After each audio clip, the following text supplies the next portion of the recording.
guys ready? Jim, Marsha, are you ready? Okay. Good evening, everyone. I would like to call the May 30th, 2023 open forum meeting to order. Welcome, everybody. It looks like it's going to be a pretty interesting discussion. I see a lot of familiar faces out there. I would like to ask and remind everyone that we need to be respectful even if we don't agree on the subject. Let's be respectful of each other and remember that we're all in this city together. So we'll just get started. The first one on the list is Ben Sargent. Oh, we do need to do the pledge and a roll call. So I'll start it over. Good evening, everyone. Welcome to the May 30th Open Forum meeting. May we have a roll call, please? Yes. Mayor Peck. Present. Councilmember Hidalgo Faring. Councilmember Martin. Present. Councilmember McCoy. Present. Councilmember Rodriguez. Here. Councilmember Waters. Here. And Councilmember Yarborough. Here.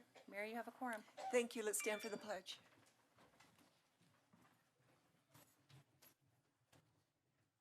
Pledge allegiance to the flag of the United States of America and to the republic for which it stands, one nation under God, indivisible, with liberty and justice for all.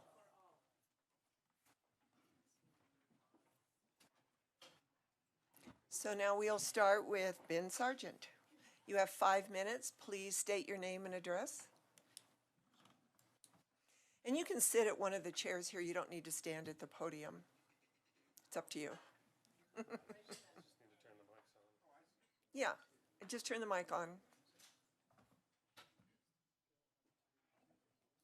How's that? Perfect. Awesome. Thank you, Mayor, Council. My name is Ben Sargent, and I am a homeowner here in Longmont, in Old Town, and 744 Atwood Street. And this year I'm retiring and getting into my preferred retirement job, which is farming. And it turns out that the average age of the farmer in America is 60. So I'm just a little bit over that. One of the things, so last year we started a food co-op, a farm-to-family food co-op to organize food between the farms and the families, because we were driving around to 4 or 5 different farms and ranches to get the food that we wanted, and we thought, okay, got to be a better way of doing this. So we organized, got a bunch of families and a bunch of farms, and everybody's happy. So this, but the issue is that there was not enough local food for the demand. It seems like we're at a moment in history when there's a lot of increased demand for local, organic, fresh food, healthy food. And the food that we're getting at Natural Grocers and Whole Food is mostly coming from Mexico and California. And it's not that healthy because it was picked 4 to 7 days ago, and the nutritional value of fresh produce deteriorates rapidly. And also been bathed in diesel fuel all the way from California or whatever. So in fumes, I mean, you know, riding in boxcars and trucks and whatever.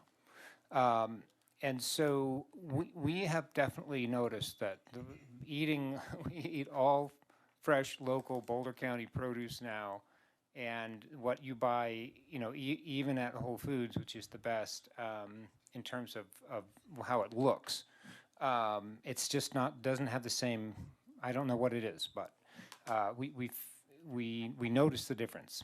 So anyway, we are this year helping, so in order to increase access to food, we are increasing production of food. So we are helping, we've helped 3 farms already start, small farms, small production. I'm personally involved in one of them. We are working with more farms this year than we did last year. But we want to expand the number of farms we're working with. We want to also help new farms start and provide training. Farming is one of those things that everybody should know how to grow food. It's a very basic skill. So we're wanting to train the next generation. So I grew up doing this, then I had a whole career in the tech industry. Now I'm getting back into it, and I'm helping younger people learn how to do this. But one of the things that's distressing about the city of Longmont is how the most incredible farmland seems to be going into development. So that's, I guess, what I'm here to ask is, how can I get involved in the future decisions about how land use is going in this city so that we don't lose any more of this incredible farmland? Just because it hasn't been used in the last 10 years doesn't mean that it's not farmland. It doesn't mean that it should never be farmland again. It is, the soil here is incredible. Right now I'm growing in Lafayette. It's amazing soil that's been recovered over the last 10 years. We're doing further restoration on the soil, and the produce that comes out of it is really amazing. And so there's a lot of land. It just needs to be cared for. And soil restoration is something that a lot of people are studying now. When I was in college, everybody wanted to go into the high-tech industry. Now I've been one of the farmers that we've helping get started this year, just graduated from CU Boulder in Sustainable Food Systems graduate degree. There's a lot of people who are in the younger generation that want to get into farming, and we need to encourage them because, if you talk about sustainability, I think there's nothing more sustainable than food production and growing food locally and having those skills passed on to the next generation. Obviously, there's a lot of interesting new skills and new knowledge that's coming in about how to do farming in a better way. But anyway, would love to know Thank who you. I can talk to. Well, you may be able to, is there anyone here on council that would like to engage Mr. Sargent on basically his ideas? Councilor Martin. Thank you, Mayor Peck. This is Councilor Martin down here. What I wanted to say is you can't hear me? Yeah, I'm a little hard of hearing, sorry. Sorry. I'll try to get closer. Is that better? Great, I can definitely hear that. Okay. I want us to suggest Longmont has a nearly complete circle of land that is owned by the city that is devoted to agriculture around the periphery. Most of it is leased back to either another farmer in the area or to the original farmer who just wanted to get his value out of his land. And it's in hay. The agricultural leases are pretty simple. So I suspect that this is an operational matter and that you could talk to the public works people if you came with a well-formed proposal about how those leases could be assigned differently in the future to produce a more active kind of farming. There's plenty of land out there, and I don't think we need to get to the point where we need to be protecting vacant lots inside the city in order to provide that kind of opportunity. Agreed, okay. Sorry, Councilor Yarbrough. Thank you, Mayor. Mr. Sargent. I would love to embark on that endeavor with you. I apologize for not us having our coffee, but please reach out to me again and let me find out some more information. Thank you, Councilor Martin, for that information as well. And I would love to continue our conversation about that and work with you on that. Okay, meet you at the farmer's market. That's right, every Saturday morning. Okay, thank you very much. Okay, thank you all. Appreciate it. So we do have 3 chairs up here, so I'm going to call on the next 3 people, and you can just come up and wait your turn, and might go a little faster. The next one is Mary Lynn, Mark Springfield, and Chad Arner.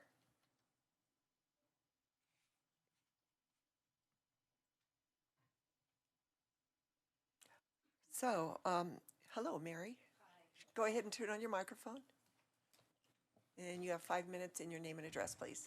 Hi, I'm Mary Lynn, and I live on the historic East Side, also on Atwood Street. That was my hardy and sunburned husband, Ben Sargent. I sit on the city's Sustainability Advisory Board, and in the just about a decade that I spent working in sustainability with various entities, including the Prescott College, where I was promoting the college and its good works, I learned a great deal about approaches to sustainability and approaches to climate that include life, that are not technologically focused, And I would like to encourage the city to move in a direction that I do not see at all, frankly, sitting on the Sustainability Committee, which is towards life-based solutions to our sustainable issues. In particular, I would like to see regenerative agriculture, building soil health, tree planting, and the increasing of vegetation, and the bringing of food production closer to home. All of these things save an enormous amount of energy. They're some of the most sustainable things that we can do, and reduce the need to rush to unproven technological methodologies that are popular, frankly, at the moment, but the more you dig into them, the more it's obvious that they aren't meeting their promise. So trees, local food, regenerative agriculture, building the soil, and I would like to encourage the city to develop a department specifically towards this end. There are many that are focused on beneficial electrification and climate issues, but this is the primary fundamental human issue I feel before us at this time. So I don't really have a question. I just wanted to add that support to what Ben had to say and see if there's anyone here who's ever thought about creating a team that could address these issues within the city. So I will respond to this, and then I'll call on you, Councilor McCoy. Actually, I think that our incredible sustainability parks person, David Bell, has already talked about soil regeneration, and he might be a really good one to start a conversation with as to how we can do this in the city, and also Lisa Noblock. Have you talked to Lisa? Well, yeah, I'm on the Sustainability Advisory Team. The city does not have a focus on beneficial planting of trees for issues of soil health, sustainability, cooling of buildings and so forth. It seems to be a bit ad hoc. I think one of the local sustainability experts in the area tallied up, and the Parks and Rec had planted something like 250 trees in the last year, which, we should be planting something on the order of, a tree every few people, and maintaining them.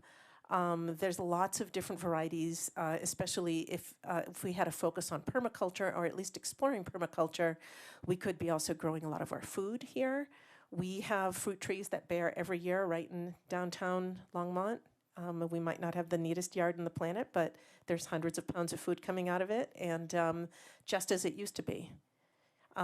So coming back to more traditional ways of thinking about these things. Okay. So I'm not going to take up much more time, and maybe I can meet with Shakita when Ben meets with her at the farmer's market. Oh, that's a great idea. Okay, thank you.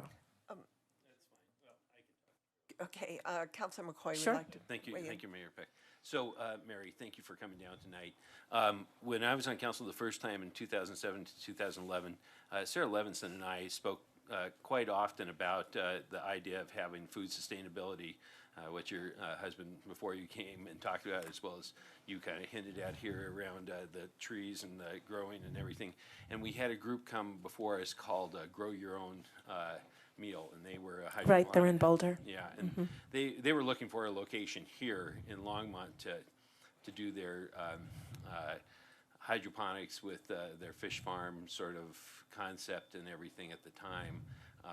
But I don't know how, I've looked it up once or twice to see what it's doing in Boulder and how it's progressing, but I don't know if something like that is also something that is of interest to you. And Well, what I'd really like to see is the use of open spaces, including public open spaces, as demonstrations of permaculture food production, and to simply be building the soil, because that's important for us, so that we have a culture of being aware that when you have regenerative agriculture, which means that you're incorporating animals in rotational grazing, and that's the way to build soil and that way to capture carbon, as I know that's a big concern for many here.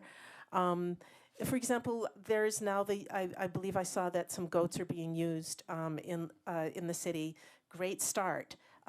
In lieu of spraying with, I could list all of the horrible chemicals and what they do. I'll save you that. I think that if we had more of a focus on bringing that into the city in an obvious way, making it they're giving incentives to developers to put in community gardens. Water catchment is huge. That's a whole subject I could get into. It's not as people think it's illegal or that water rights don't allow it. Actually, if it's captured and released slowly over time, we could capture, each of us, enough water in Longmont to meet our personal needs and to be growing our garden and using our gray water to keep up the landscaping. It's a whole change of mentality that's less top-down. It's more about incenting community activities and developing personal awareness that I prefer more than let's bring in 5G sensors to put on every plant and tree in the city. Okay, well, So- thank you so much You're for welcome. bringing that to us. And Thank you. we'll talk with Shakita and see what we can get started, and with Mr. Bell. Thank you for your time. You're welcome. Mark Springfield. Good evening, Mayor and Council. My name's Mark Springfield. I live at 2009 Calico Court here in Longmont. Could you get closer to your microphone, Mark? How's that? Oh, that's great. It's good? In order to suppress my tendency to ramble, I'll read some of these. Now all you need to do is move that microphone in front of your mouth. Perfect. How's this work? There you go. Okay. Tonight, I'm here to speak about the proposed library funding initiative that hopefully will find a place on this year's November ballot. As has been mentioned on a number of occasions, our library system has experienced a decade or more of persistent underfunding. It has left our library with a compendium of deficiencies.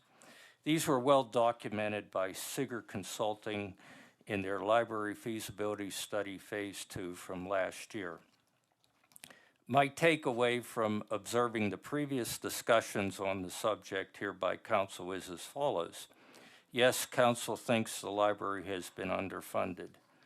Council has stated that it wants to rectify some of the noted shortcomings via a November 2023 ballot initiative, whose language in part references such needs as a branch library and funding at the preferred level as defined by the feasibility study. City staff has been asked to draft appropriate language towards achieving these goals for consideration by Council. I strongly support these recent undertakings. These are very good first step actions to which I propose the following additional items for inclusion in any ballot language or future thinking on the subject. The purpose of the funding approval requested in November's initiative must be directed specifically and solely on a go-forward basis to the library. Existing library funding via the general fund and as provided elsewhere to the city for library purposes must be protected prospectively in addition to any assistance received in November. Future councils, because of the exigencies of the day, may seek to redirect support away from the stable and durable underpinnings being contemplated here. Libraries represent a community's future seed corn and ought to be protected. While needs such as storefront libraries, apart from the addition of a branch library, were advanced by the feasibility study, capital costs for such efforts were not. Yet unknown technical advances of an industry-wide nature are another example. Council and city staff should be sensitive to the fact that recommended items from the feasibility study may need future attention beyond November's ballot approval as part of the normal budgetary support for the library. Our ultimate goal should be to provide the wherewithal for a critical community institution to not only survive, but thrive. Thanks for your attention. Thank you, Mark. Appreciate your interest. Thank you. Any comments on council? Seeing none, we'll go directly to Mr.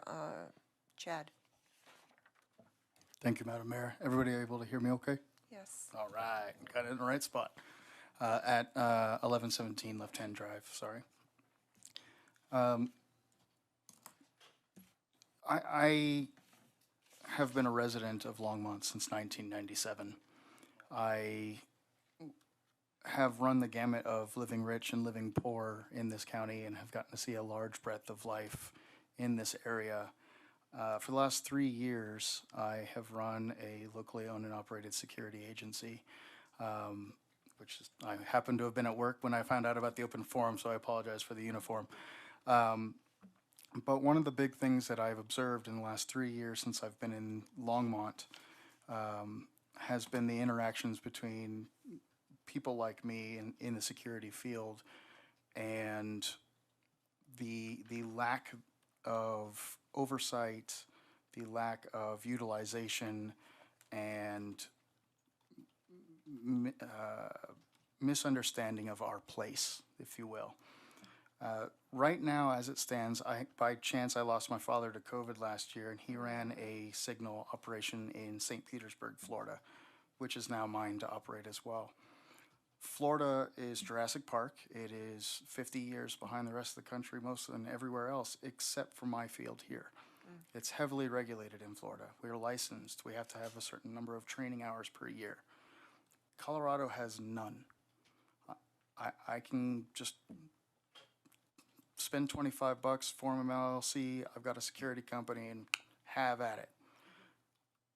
That scares the heck out of me. In the 3 years since I've been operating for Colorado, I've observed incidences during the 9 News incident, which was a security officer that opened fire. We had at the bank in Aurora, a security officer killed a 20-year-old girl. We had at the Grand Central Station, security officers beat a man to brain damage. All of this has happened in the last 12 months. And all of it I purport to being completely unregulated. None of you really know me from Adam, and so I ask for you, and this just for everyone's safety and not to scare anybody, this is only I use as an example. Since none of you know me, how much would any of you feel comfortable with me walking around in your yard tonight with a gun? Exactly. So why would we trust security agencies to do the same without any sort of oversight, without any sort of regulation? There are only, I think, off the top of my head, I believe there are 6 or 8 city ordinances I have to follow. And it's literally, if the police ask me to do something, please do it. Make sure security is at least 2 inches tall on your car. That's pretty much it. And so we've created this spectrum of service or lack thereof of these security agents that we get called Paul Blart on a daily basis, right? You're the useless, frumpy, incompetent mall cop, right? But then you have the inverse of that, where it's these paramilitary, I call them the academy dropouts, the guys that really wanted to be cops and didn't make it. So now they're just doing security so someone can pay them to be a jerk to people. And neither of those are proper. We have a niche to fill. We have, since BLM, since defund, since the loss of limited immunity for our police, we have not been able to retain and recruit officers to replenish those that we have lost in the last 2 years. So now I've gone from being the guy that's asked to lock up pools at night to I now happen to serve some of our commercial centers here, and I'm dealing with transients and drugs and weapons every night. And let me be so bold to say that I don't mind that at all. But I'm not the police. I don't want to be the police. None of my staff want to be police. But that doesn't mean we can't work hand in hand and cooperate with police and be a facilitator of those services. We're an extra set of eyes, an extra set of ears, and an extra patrol vehicle and extra manpower in the streets, where we're down, in some areas of where I service, we're down 50% of our police power. That means there's huge holes in what we're able to cover. And because this has been unregulated, most properties either don't have any services or are grossly underpaying. We have a property here in Longmont that had a security budget for their apartment complex that was below minimum wage. It was $200 a month for 6 buildings. And so you've got 1,000 people living in one place. And you'll see it all. If any of you guys like to, I'm sorry. If any of you guys like to watch reality TV, you'll hear this a lot. This is a civil matter, ma'am. Take it up with the court. We can't do anything. We're law enforcement. I'm civil enforcement. So it looks like Councilor McCoy. Is my time up? It is, but I didn't have a timer. I apologize. no, that's all right. If I may, just one last thing. If it'd be okay, I would really like to give each of you my card, because I could talk about this ad nauseum to let's- reach out. I'll give it to her, Yeah. if that's fine. Councilor McCoy would like to respond to you. Okay. So. Well, I haven't. Thank you, Mayor Peck. Jad, thank you. I didn't catch your last name. Arner, A-R-N-E-R. All right, thank you. And having been a banker before I was a teacher, I know how important security is, because we use that, to open up our banks, to close our banks at night, and things like that throughout our community. But it's interesting to me that there isn't as much regulation as what you're talking about, and what I think we should do is reach out to CML and see where, as a group of different municipalities, where we should stand on this, whether this is because you bring up an excellent point.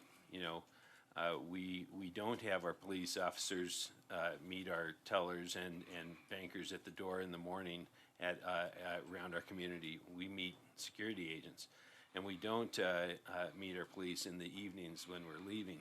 We meet our security agents, and they escort us out the building. And so we need to make sure that there's regulation there. And so that seems to me that if you're saying kind of whatever the people are thinking to themselves out loud, I think that we should probably, have some sort of regulation. If you're saying that places that, as you said, put it, were in Florida were Jurassic Park, then we don't need to be further back than that. Right. If I may answer that, actually. So this was brought forth to Colorado as a state for regulation of security, once in 2012 and once in 2021. And it was deemed that it was just not a necessary oversight. That being said, there are 2 municipalities, actually 2 whole cities now, that do require it. One is Denver. You can get a Denver Guard card, which is I think it's a 30-something hour class you have to do. And Pueblo, of all places, is the other.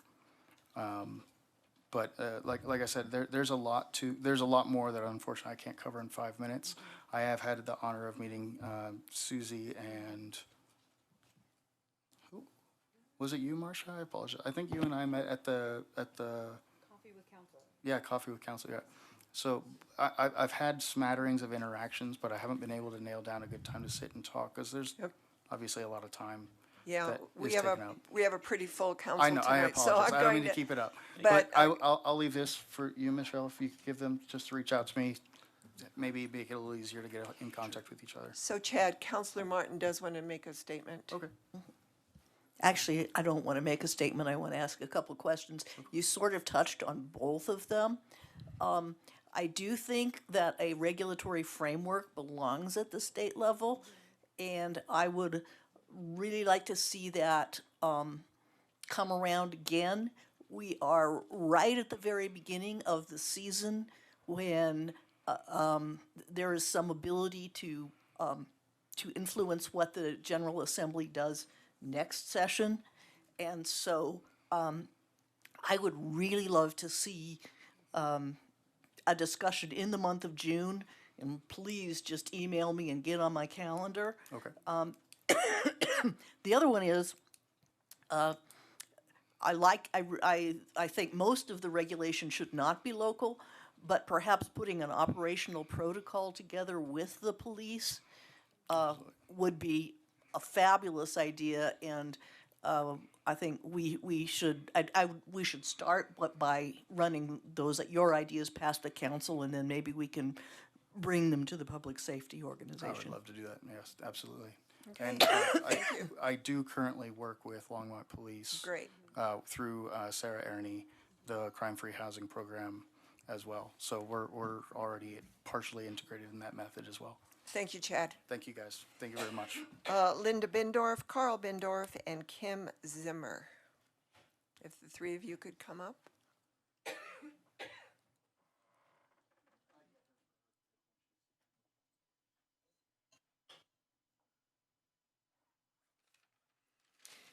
So Linda is up first.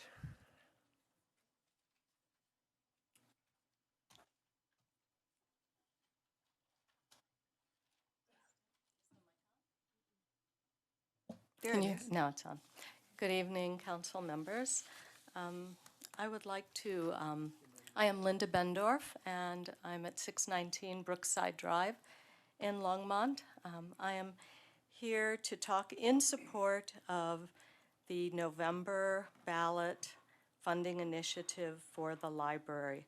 And I really appreciate what Mike, is your name, Mark, said earlier about the library, but I would like to talk about support from a different angle and ask everyone, I hope I'm not preaching to the choir. I feel like I could be preaching to the choir, but sometimes it's like wearing your favorite pendant every day, and then there are times when you don't recognize the value or you overlook the importance of it, how you treasure it. And so think about deeply about the role of the libraries and what they give. And I guess I'm going to go out of order, and instead of ending with a personal story, I'm going to start with it. But libraries have always nurtured my love of words, the power of language, and as a child, I just had total freedom. Child of a single parent, and the library was not a de facto babysitter for me, but I loved going to the library. I lived in Evanston, Illinois. I could take the bus. Evanston is a lot like Longmont in many ways. I could take the bus whenever I wanted from an early age, and our library was not the friendly, happening place like it is here. That was many, many years ago. It was large, quiet, no programs, no events, but I was drawn to it. There was something. Somehow I knew that the books held stories and magic and dreams, and that there was something about being in that place and being nurtured by that place that would open doors. Our kids, actually, growing up in Iowa City, had a full-on library experience. It was so much like our library here. Programs, experiences, events. As a result, our son is a librarian, and our daughter has a job that has everything to do with the power of words and the power of communication and strategic communication. In the 21st century, libraries are encouraged to be the center of community life, going beyond traditional services to be community builders in places where people get involved. Our Longmont Library goes well beyond bricks and mortar. They're meeting the needs of a very unique community. Our community is creative, educated, civic-minded, entrepreneurial. Patrons expect more, and we're grateful when libraries like ours can deliver. I mean, the programs we have, the services, events, literacy in so many forms, chess tournaments, the Library of Things, where residents can check out tools and games and technology. There's so much more, but there's so much that it is an environment with the resources to spark a child's lifelong passion, career, vocation. It's also uniquely a community center that cuts across all ages. Towns and cities can have senior centers, teen centers, schools, but they're designed to provide services and programs for specific ages. Libraries are really one of the few common places that serve the population from cradle to grave. I think that intergenerational aspect is of supreme importance. There's a book I found when I was looking for a lead here, and the title was Expect More, Demanding Better Libraries for Today's World by R. David Lanks. And in this book is a noteworthy statement. Bad libraries build collections, good libraries build services, great libraries build collections, services, and communities. Libraries aren't just about the books, they're about programs, service, and connecting people. When you adequately fund the library, you are funding a child's future and therefore ensuring a better future for Longmont. We have a great library that is stretched to its limits. Show Longmont you support literacy in all its forms. Thank you. Thank you, Linda. Carl?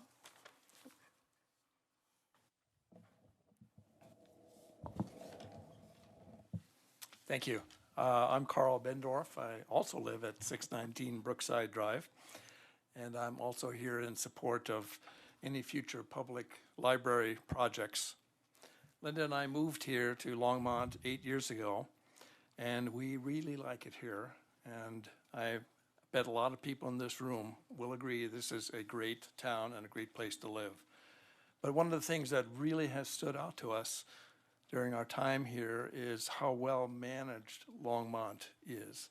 We often say we really feel our city resources, we see them at work, whether it's the obvious things like parks and open spaces, the trails. We love going to, we love going to our great recycling center and so on, and we've really enjoyed all that. But it's interesting, when we first came here, we didn't have housing yet, so we stayed in a local hotel for 6 weeks. And even during that time, one of the first things we did when we came to Longmont was go get our library card. Because we've always felt we've lived in a variety of places, but having the local library card is often something that really feels to us like it helps to root us to where we are.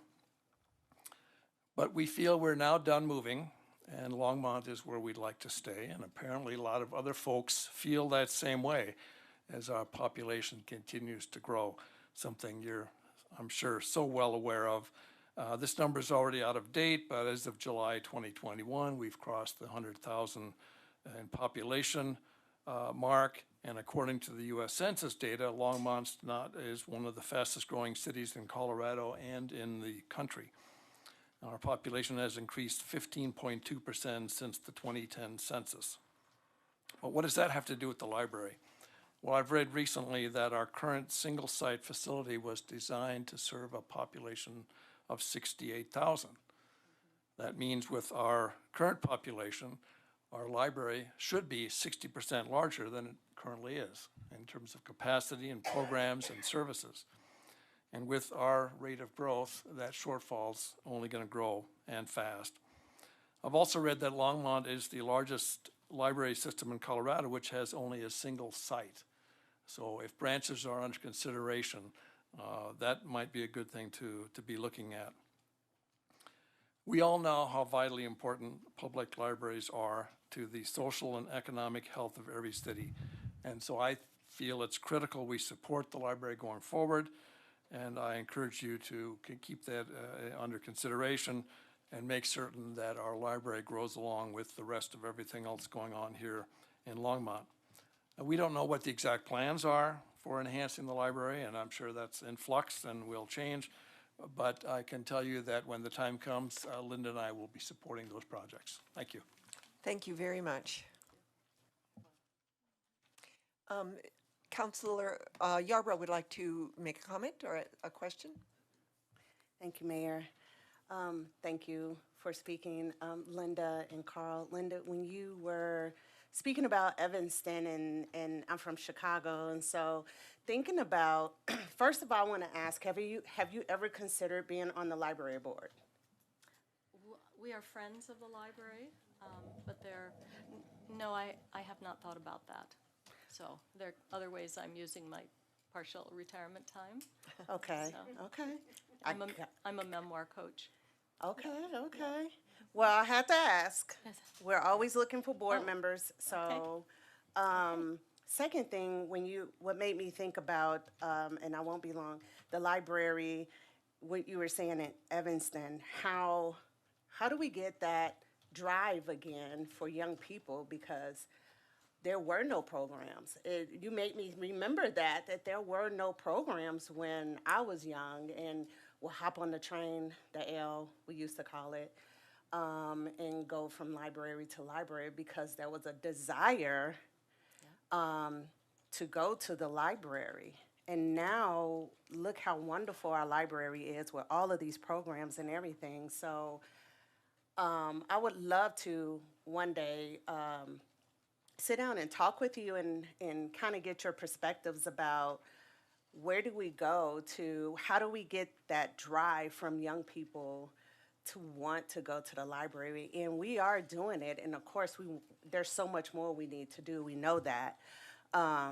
But just thinking how we would just show up and we had card catalogs. I mean, I don't know how many, that just date myself, but we had card catalogs and you had the little pencils and you had to write all that out. And today they have chess tournaments and Lego Yes. tournaments, and my understanding is it's overflowing with kids and their families that show up for these things. Yes. So I would love to talk with you more about that, and hopefully we have several boards. It doesn't have to be the library board, just FYI. Anyway, thank you so much. Good point. Yeah, recruiting. Kim Zimmer. Hi, thank you. I just kind of want to talk a little bit about the electrification of Longmont. So I wanted to bring up a little bit about digital, and I'm Kim from Longmont. So once things go digital, there's an on and off switch where citizens have no control. Can I just interrupt for a minute? Yes. Did you give your address? Did I miss Yes, that? I said yes, Kim in Longmont. I was kind of Okay. going over it. Yes. So, so once there is, when everything goes digital, there's an on and off switch, and there's citizens have no control. So, looking into the electrification of Longmont, I know the city council is now looking into electrifying the Longmont to have an electric airport, I guess is how you'd say it, maybe even to be an example for the country. So once everything's electric, it becomes digital, and who will have the power to switch everything on and off? And do we want everything in our lives to be digital? So why does Longmont need to have the capacity with smart meters and smart everything to turn the power off to individual homes? If there's an emergency, as far as I know, maybe this doesn't work anymore, but you can currently turn off the neighborhood power at the substation. So the smart meter contains a two-way radio, and there's no rational reason for there to be a radio receiver on the smart meter other than to shut down or ration one individual's house's electricity. So we also need CO2, carbon dioxide. The atmosphere is only 0.04% carbon dioxide. That's only 0.04%, which is less than 0.5%. So I have personally not seen any evidence that proves that this level is unsafe. The concern comes in if CO2 is lowered too much. At 0.02% levels, the lack of CO2 becomes detrimental to plant life and in turn humans, and I think it's something we really need to think about. In the body, CO2 increases oxygen uptake and use by cells via what's called the Bohr effect. That's spelled B-O-H-R if you want to look it up. So it does this by further enhancing the body's metabolic rate. So we need CO2 for respiration and when we are pursuing health and healing in particular. So there's a recent warning from the North American Electric Reliability Corporation, who provides reliability assessments of the electrical grid to all 50 states and the U.S. Department of Energy. They warn that this summer, 2023, 2/3 of the Northern American power grid is in an elevated risk of experiencing summer outages during peak energy use. Quote, administration's hasty transition from oil and gas to wind and solar is sapping energy reserves and driving electricity prices up. The transition to renewables is taking place before the grid can adjust and expand its transmission capabilities. Fossil fuels generate power on demand, while renewable energy relies on the availability of sun and wind at any given moment of the day. And now this is from the National Association of Regulatory Utility Commissioners Executive Director Greg White. Quote, the pace in which we're closing the fossil fuel plants is exceeding the pace that we are bringing new plants online. If you're paying attention to what's going on in the industry has been saying the transition would be challenging, end quote. The article goes on to say that the decarbonization of the West is not only driving up electricity prices for millions of people, but it's also putting the power grid at risk of temporary blackouts for millions more across North America. And now I want to just read a little thing here from Longmont for Safe Tech, which is a sister organization for Coloradans for Safe Tech. It's from somebody in Carlsbad, California. Her name is Karen Rich. She's the founder of Stop 5G. To whom it may concern, I support the passing of a resolution by the City of Longmont to halt the smart meter rollout until it can be proven this technology is safe. There's mounting scientific and medical evidence indicating that exposure to emissions from smart meters and other smart infrastructure is very unsafe to humans and wildlife. Please note the current FCC health and safety guidelines related to smart technologies and smart infrastructure are 27 years old. These guidelines are outdated and not even relevant to the microwave radiation, Wi-Fi emissions, which we are being exposed to now from smart technology and smart infrastructure. And if there is ever a time in history to execute the precautionary principle, that time is now. And the precautionary principles is often used by policymakers in situations where there's a possibility of harm from making certain decisions, such as taking a particular course of action. And conclusive evidence is not yet available. This principle has become an underlying rationale for large and increasing number of international treaties and declarations in the fields of sustainable development, environmental protection, health, trade, and food safety. Sincerely, Karen Rich, researcher, Alchemy Health USA, founder Stop 5G, Carlsbad, California. So as a resident of Longmont, I would ask this council to declare a moratorium on smart meters until Longmont can prove that their codes are up to date, that they are safe from fires, and do not cause illness in humans or contribute to species extinction. Thank you. Whoa, you did a good job. And thank you for listening, everybody. You're welcome. Councillor Martin would like to address this. Yes, ma'am. Yes, I'm not going to address the scientific distortions in this, but I would like to encourage everyone else to look it up for themselves. I would too. So see CO2 levels in the atmosphere, for example, are rising rapidly. They're not dropping to the point where plant life or human respiration is going to be distressed. But I do want to add that the reason for the two-way, one of the reasons for the two-way radios in the smart meters is to report status conditions at the edge of the grid to specifically prevent power outages due to demand fluctuation during heat events. So, I mean, I can't imagine why anyone would say that they couldn't figure out a reason why the radio shouldn't be two-way. That's all I have to say. I'm not gonna, Thank you. Thank you. it. And yes, Okay. I agree. Everybody should look it up, and I appreciate your time. Thank you. You're welcome. The next three are Elsie Wilkins, Doe Kelly, and Greg Jensen.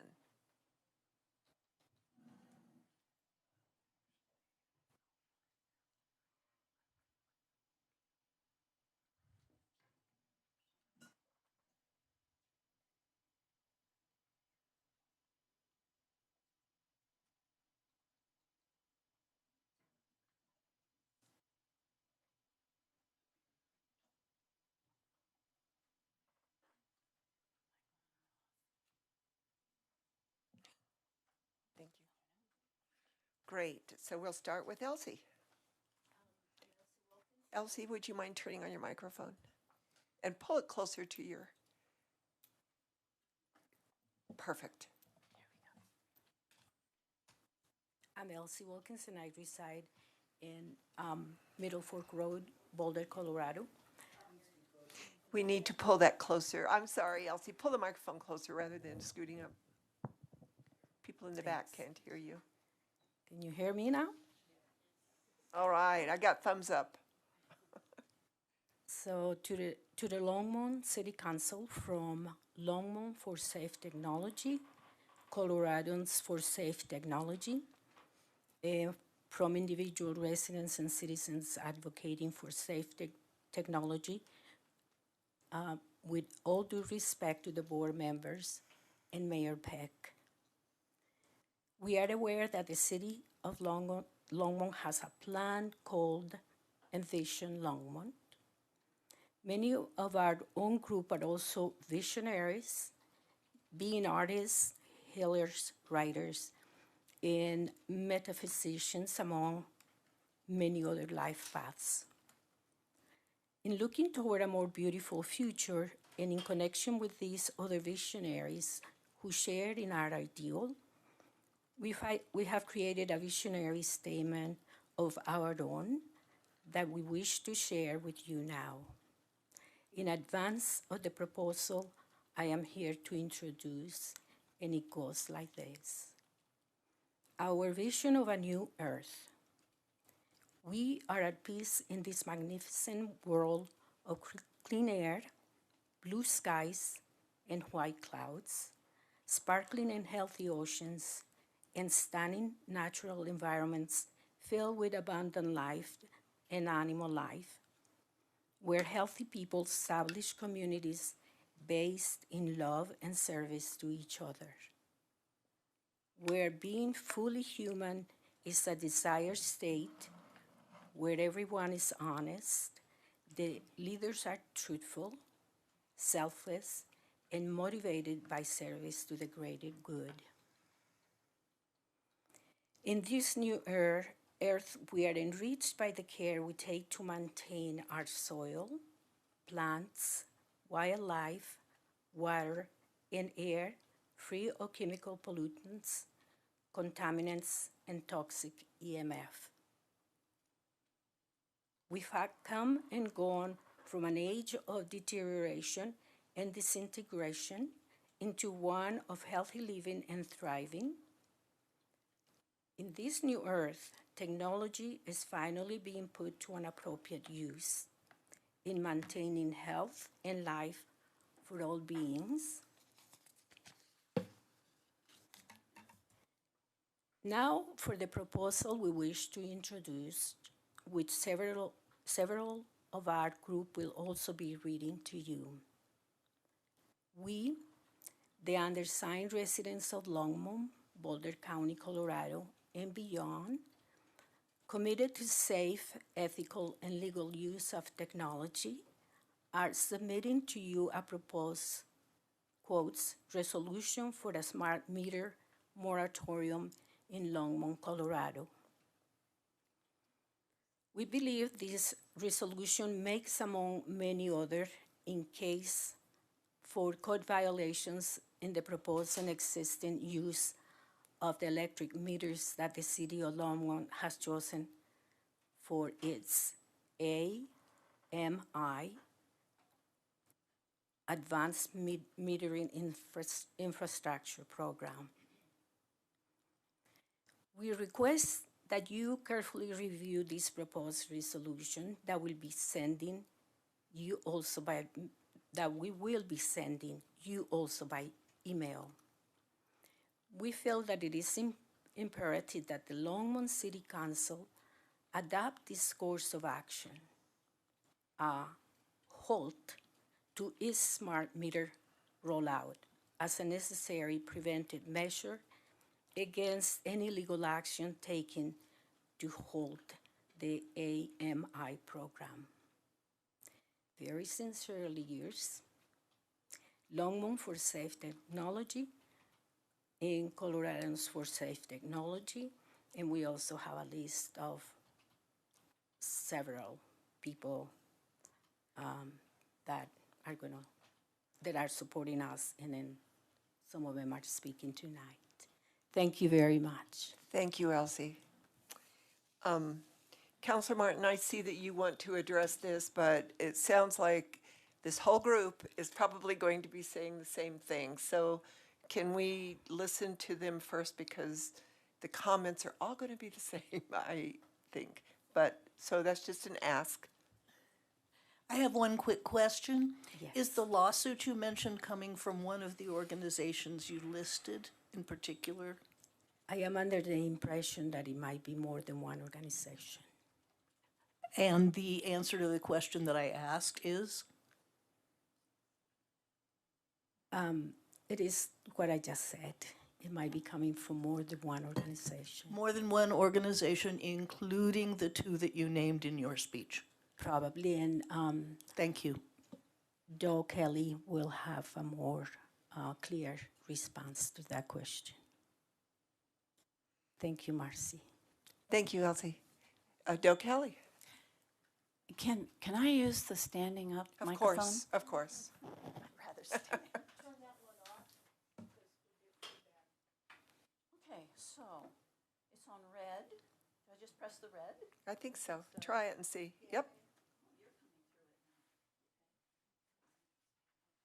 And don't forget to bend that microphone down to you. Thank you. You betcha. Okay. Okay, so my name is Doe Kelly, as you probably all know, and I live on Barberry Drive in Longmont.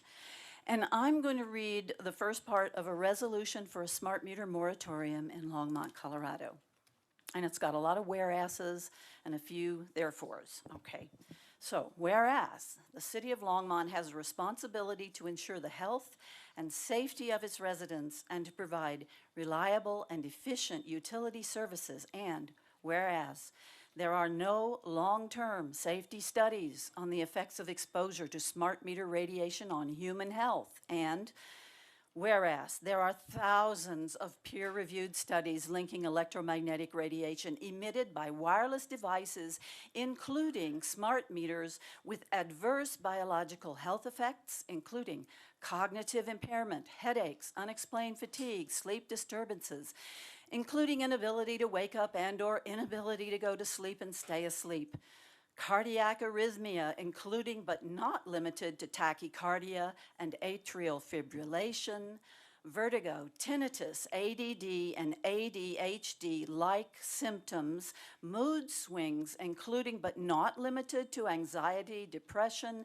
and unexplained outbursts of anger and immunological abnormalities. And whereas on August 13, 2021, the second highest court in the land, the D.C. Circuit Court of Appeals, rendered a decision in favor of the two nonprofits that sued the FCC for failing to update their radio frequency radiation regulatory limits since 1996, in spite of 5 generations of advancement in wireless technology and millions of radiation-emitting devices.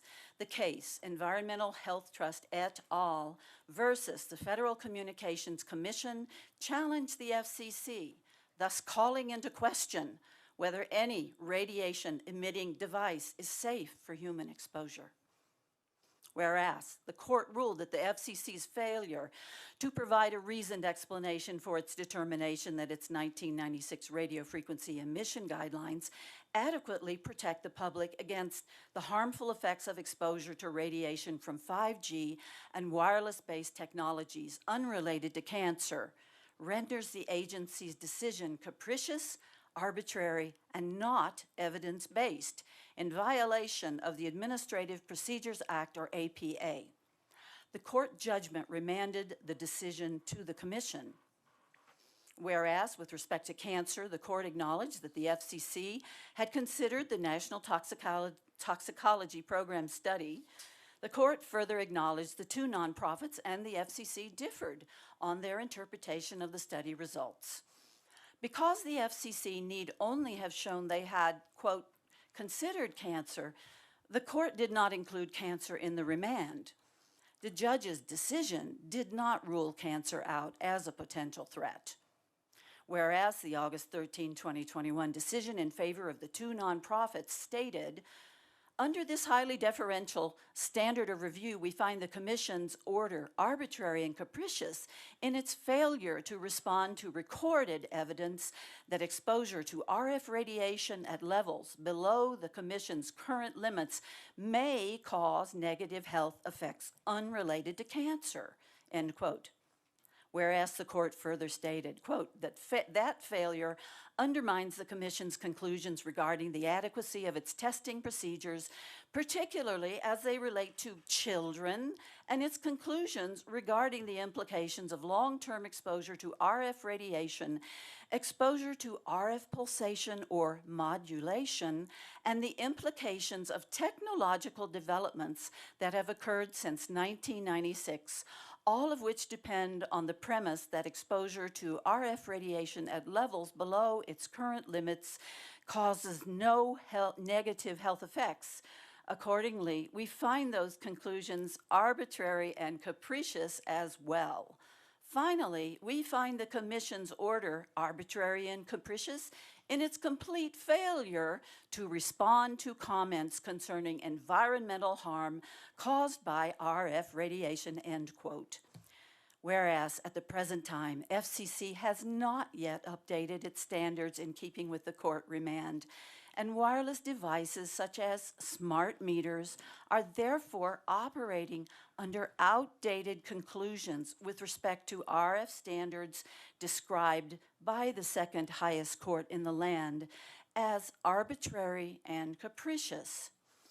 Now that's the end. Thank you, Doe. May I say one more thing? This is someone who contributed to this document would have read it here tonight, but that person is electrosensitive, and we had inquired, could they turn the Wi-Fi down, but apparently we can't do that in the infrastructure in this building for people who are electrosensitive, so Thank you. yeah. Okay, thank you. All right, let's go to I'm going to give this to Ian over here. Greg Jensen.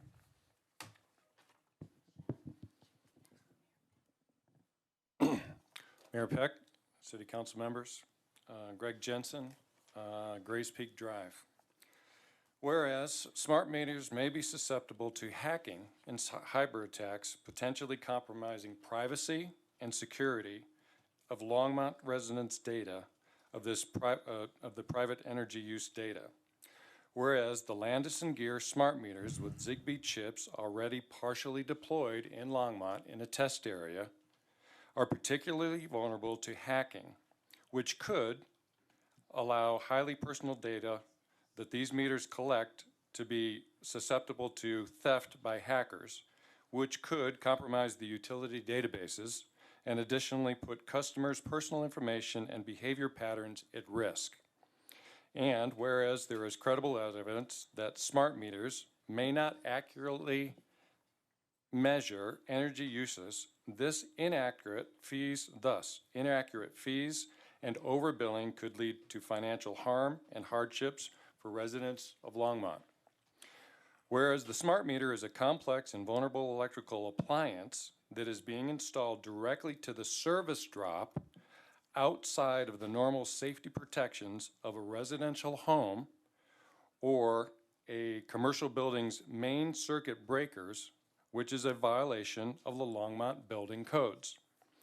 Whereas the City of Longmont Sustainability Advisory Board has received complaints and additional information in public comments from citizens and experts regarding the installation and use of smart meters, including the testimony of a master electrician who documented information alleging that the installation and use of the Landis Smart Gear smart meters in Longmont are in violation of certain established codes and standards, such as the National Electric Code, OSHA standards, and the Longmont Municipal Code.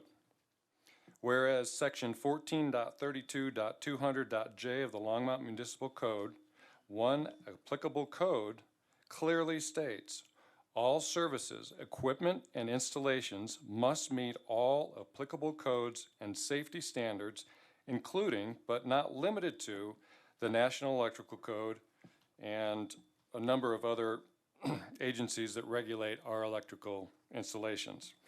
Whereas under the NEC code, which is the National Electrical Safety, the National Electrical Code, electrical devices, including smart meters, must be labeled with the underwriter laboratories. We all know the UL symbol on our devices.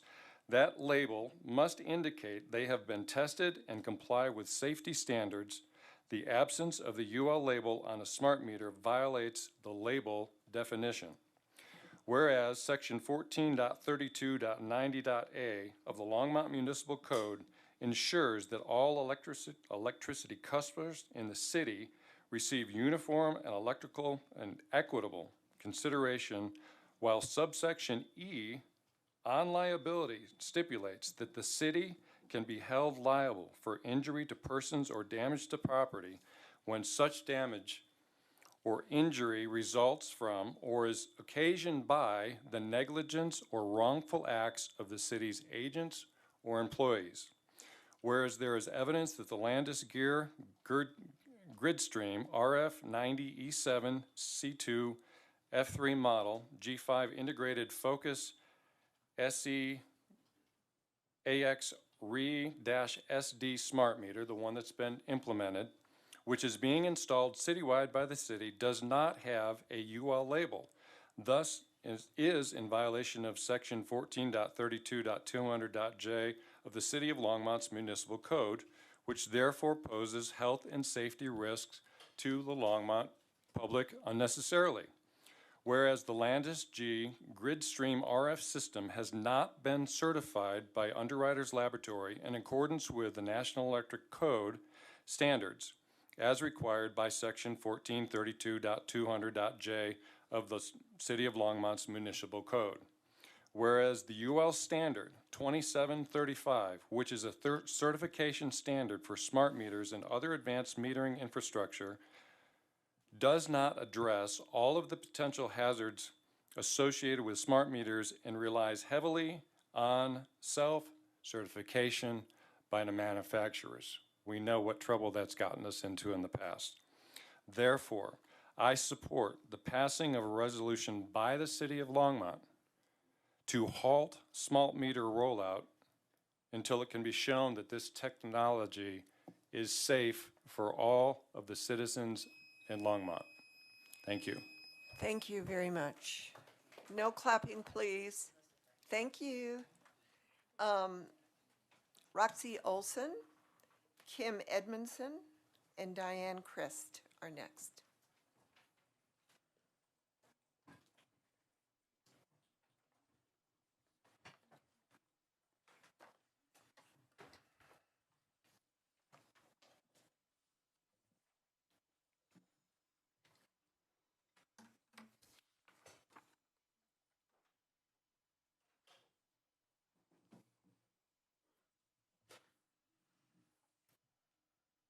Roxy, hello.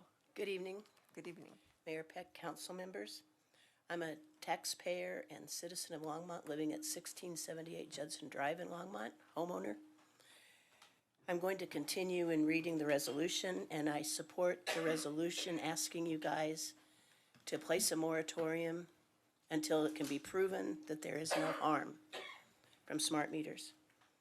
Whereas there have been reports of fires and explosions associated with smart meter installations across the country, including incidents involving meters manufactured by Landis & Gear and Census, both of which are certified to UL Standard 2735. And whereas smart meters are known to cause arcing, which is a NEC code violation, and whereas it is known that smart meters are ungrounded, they cannot withstand certain voltage surges, power surges, and lightning strikes, and can potentially cause fires, endangering the safety and the property of residents. And whereas smart meters are often installed in close proximity to gas meters, which could create a dangerous situation in the event of a gas leak or explosion. And whereas smart meters require an uninterrupted power supply to function properly, and power outages could result not only in a loss of data, but potentially create safety hazards when the power returns. And whereas the December 30th, 2021 Marshall Fire was the most destructive and catastrophic inferno in Colorado history, demonstrating how climate changes have made our state profoundly vulnerable to the ravages of wildfires. And whereas the 2016 testimony of Senior Property Claims Examiner Norman Lamb before the New Mexico Public Regulation Commission in response to the question said, would UL certification ensure that a meter is safe, was the question. It evoked the following expert response by Mr. Lamb. Quote, most smart meters have not been certified by any independent certification body, such as Underwriters Laboratory, UL, or Canadian Standards Association, CSA. Instead, smart meters are routinely certified by industry groups such as ANSI, which is the American National Standards Association, or IEEE, which is the Institute of Electrical and Electronics Engineers. All of the models of meters that have burned, and many have been certified by these industry groups. UL has a new certification standard that is said to have been developed to ensure the safety of smart meters, UL Standard 2735. But even this certification is not sufficient. The very meters that have received this certification, Census and Landis and Gear, have caused fires. So again, as a homeowner, taxpayer, and citizen of Longmont, I urge you to consider a moratorium on the use of smart meters until it can be proven that they are safe. Thank you. Thank you, Roxy. Kim Edmondson.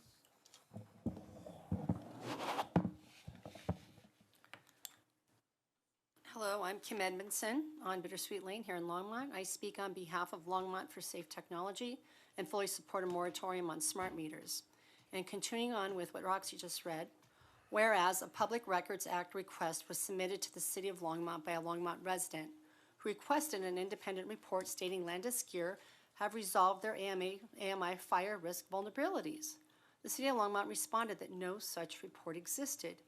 And whereas a Public Record Act request was submitted to the City of Longmont by a Longmont resident who asked for reports supporting the contention that the $14 million investment in Landis Gear smart meters would allow the City of Longmont to achieve its energy and sustainability goals by 2030. The City of Longmont responded that no such report existed. The city did, however, provide several links, and one was to a website which offered a sustainability report from an experiment in Cardiff in the UK. The report failed to demonstrate the smart meters provided any energy savings. The report suggested a vague promise for the future. Smart meters will be getting smarter. Whereas the City of Longmont must at all times stay in compliance with all established codes and standards such as the National Electrical Code, NEC, Occupational Safety and Health Administration, OSHA standards, and Longmont Municipal Code. And a failure to do so places the city at risk of being held liable for injury to persons or damage to property. Now, therefore, be it resolved that due to many considerable and unresolved problems of legality, liability, standards compliance, health and fire risk to the public, demonstrating the risk far outweigh the perceived benefits as evidenced above, Longmont for Safe Technology et al. Demand that the Landis Gear AMI meter rollout and any existing use of smart and digital AMI meters be halted forthwith, and an indefinite moratorium be implemented on the AMI rollout until such time as 1, all potential RF radiation risks to human health and the environment are conclusively proven to cause no harm. 2, Longmont obtains and makes readily available to the public reports from independent experts certifying that this technology no longer poses fire risks. 3, the FCC complies with its court-ordered mandate to redo its 27-year-old RF guidelines by protecting against the adverse biological effects of non-thermal radiation to human beings, wildlife, and the environment. 4, all AMI equipment in use by the City of Longmont is in full compliance with NEC and OSHA codes and standards. respectfully submitted this 30th day of May 2023 by Longmont for Safe Technology, Coloradoans for Safe Technology, and other organizations and individuals aware of the dangers and risk involved with these meters, some of whose words you will hear from other speakers, taken from submitted emails in support of Longmont moratorium on smart meters. Thank you, Kim. Diane Christ. Thank you, council members, for hosting this open forum. And now for something completely different. I think all of you know me. My name is Diane Christ. I live on Mount Sneffels Street. And I've come to talk to you about a few concerns in my neighborhood. The first issue I want to bring to your attention is that my house and a few others have become unwilling posting areas for our neighborhood. Kathy, my assistant, is going to show you all the signs I collected last summer that were affixed either by tape, driven into the ground by stake, or left standing in my yard. And they're colorful, and there's about 27 of them. Rarely does anyone come back to remove their signs, so the removal of signs is a burden to my family and other families like mine that live at junctures where it's advantageous to leave a sign. If we don't take them down, they litter like confetti across the neighborhood. The signs create a blind spot that makes it difficult for motorists to see oncoming and turning traffic. My neighbor's truck was hit so hard by a passing motorist, it was pushed past the sidewalk into his yard. As Kathy is showing, you will see multiple signs with the same addresses. Many homes in this neighborhood rely on extra money from garage sales to pay for their summer utility bills and to subsidize their moving expenses. So it would be wrong to deny them the opportunity to advertise. But I have two asks of the council today, and the first one is this. I ask for approval for construction of a sign pole holding two flat metal surfaces, maybe with a roller bar or some clips, where people can post their signs. And that these signs should be placed on public land, perhaps on the north side of 21st Avenue, near the utility substation, or near the Rough and Ready Park facing traffic, which would service the whole neighborhood. I believe this would be an inexpensive solution that would contribute to Vision Zero safety and reduce litter in our neighborhood. Now, the second thing I want to discuss concerning my neighborhood, which is in Ward 1, is the several blocks of homes that are zoned as duplexes. And by this I mean houses that are now currently being used as single-family dwellings, not the actual duplexes that were built as duplexes from the beginning. Okay. For the most part, these have been single-family homes for the past 30 years, but in the interest of providing affordable housing, many of my neighbors have rented half of their spaces to those in need of a home. This is an older neighborhood. It's built in the 1980s. So creating demising walls and updates to make this duplexing comfortable has required extra investment on the part of homeowners. Despite only enjoying half of their property, I've become aware that some duplexing homeowners have received a property valuation gain of $100,000 for their home for the year. The tax associated with this type of gain will keep many of the homeowners from making duplex improvements and continuing to share their property. Many are charging well below market rates for their arrangement, and the demographic data for the area shows 48% of the population is living in poverty, and I believe some of those are people that are renting shared housing. My second ask of the council is that you do everything possible to reduce property tax within the city, including but not limited to putting on hold any property valuation gains for the next 2 years, offering property tax credits to seniors above the $200,000 value limit, that's current, offering property tax rebates to those who are contributing affordable housing to others, and any other ideas you might have. The council is invested in keeping and creating affordable housing, and I believe the council must now act to curb and reduce property tax burden to keep these properties available for those who need more housing. Thank you so much for your time, And I just want to recognize Mayor Peck for the effort she's made in our neighborhood to get via to people who need regular transportation there. Thank you. You're welcome. Diane, I would like to ask, are you, as far as the sign poles go, are you in a HOA? We are not. Okay. And there are trails and lots of city-owned property near our housing area. The reason I asked is that we have the Neighborhood Group Leaders Association, that even if you're not in an HOA, it would be easier. For some reason, it seems like more people go to that who are in an HOA. But they have grant dollars to give to neighborhoods. You have to submit a proposal for what you want it for. And I don't know how much the grant would be for different projects, but I suggest you get in touch with Carmen.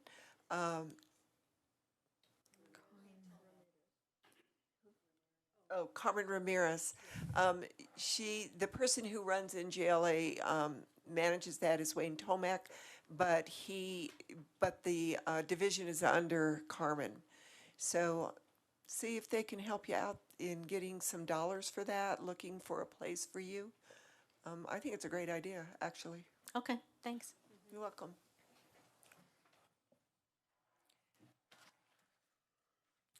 Next on our list is Mike Waldhoff, J.D. Gleitz, and Jeff Lindroth.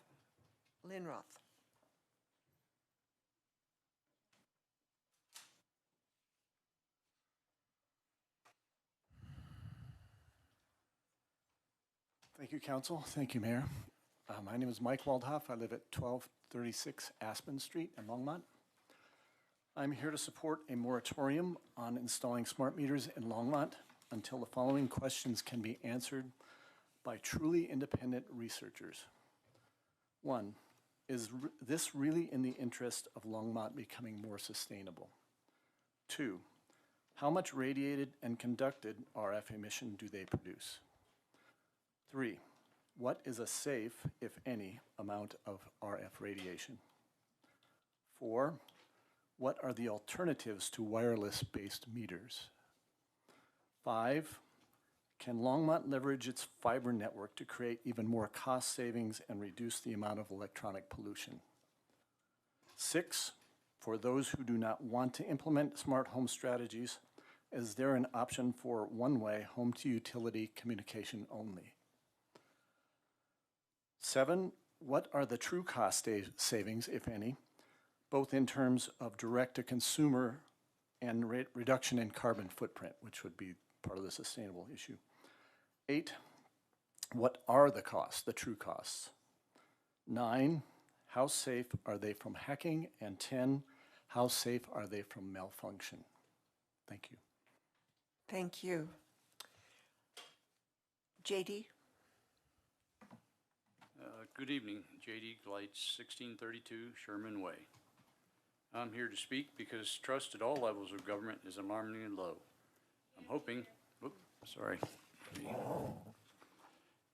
I'm here to speak because trust at all levels of government is alarmingly low. I'm hoping at least at our Longmont level we can do our part to help address this and improve residents' confidence. First, I support your vote to require a physical address for contributions to candidates for City Council election. We all know money influences politics, and that includes at our local level.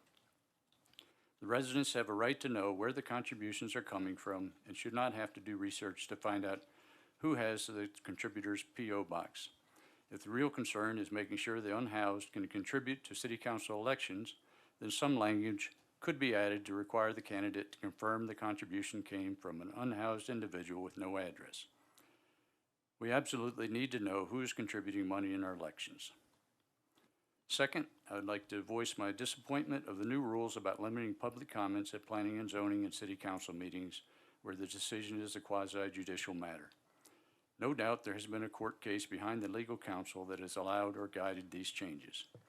We all know that with development, the developer and their advocate groups spend many hours with city staff and members of council building their case. Using their own PowerPoint and staff's help, they usually guide the presentation at the quasi-judicial hearing. It seems it is already a foregone conclusion by that time anyway. I'm not saying that the time spent with developers is not needed, but if we really wanted the public to have input, we would not limit it to a few minutes nearing the final decision. Sometimes the courts guide us toward less transparency and trust. I fail to see how citizens expressing their concern somehow disadvantages the developer. Thank you. Thank you, JD. Does anyone want to? Councilor Waters. Whoops.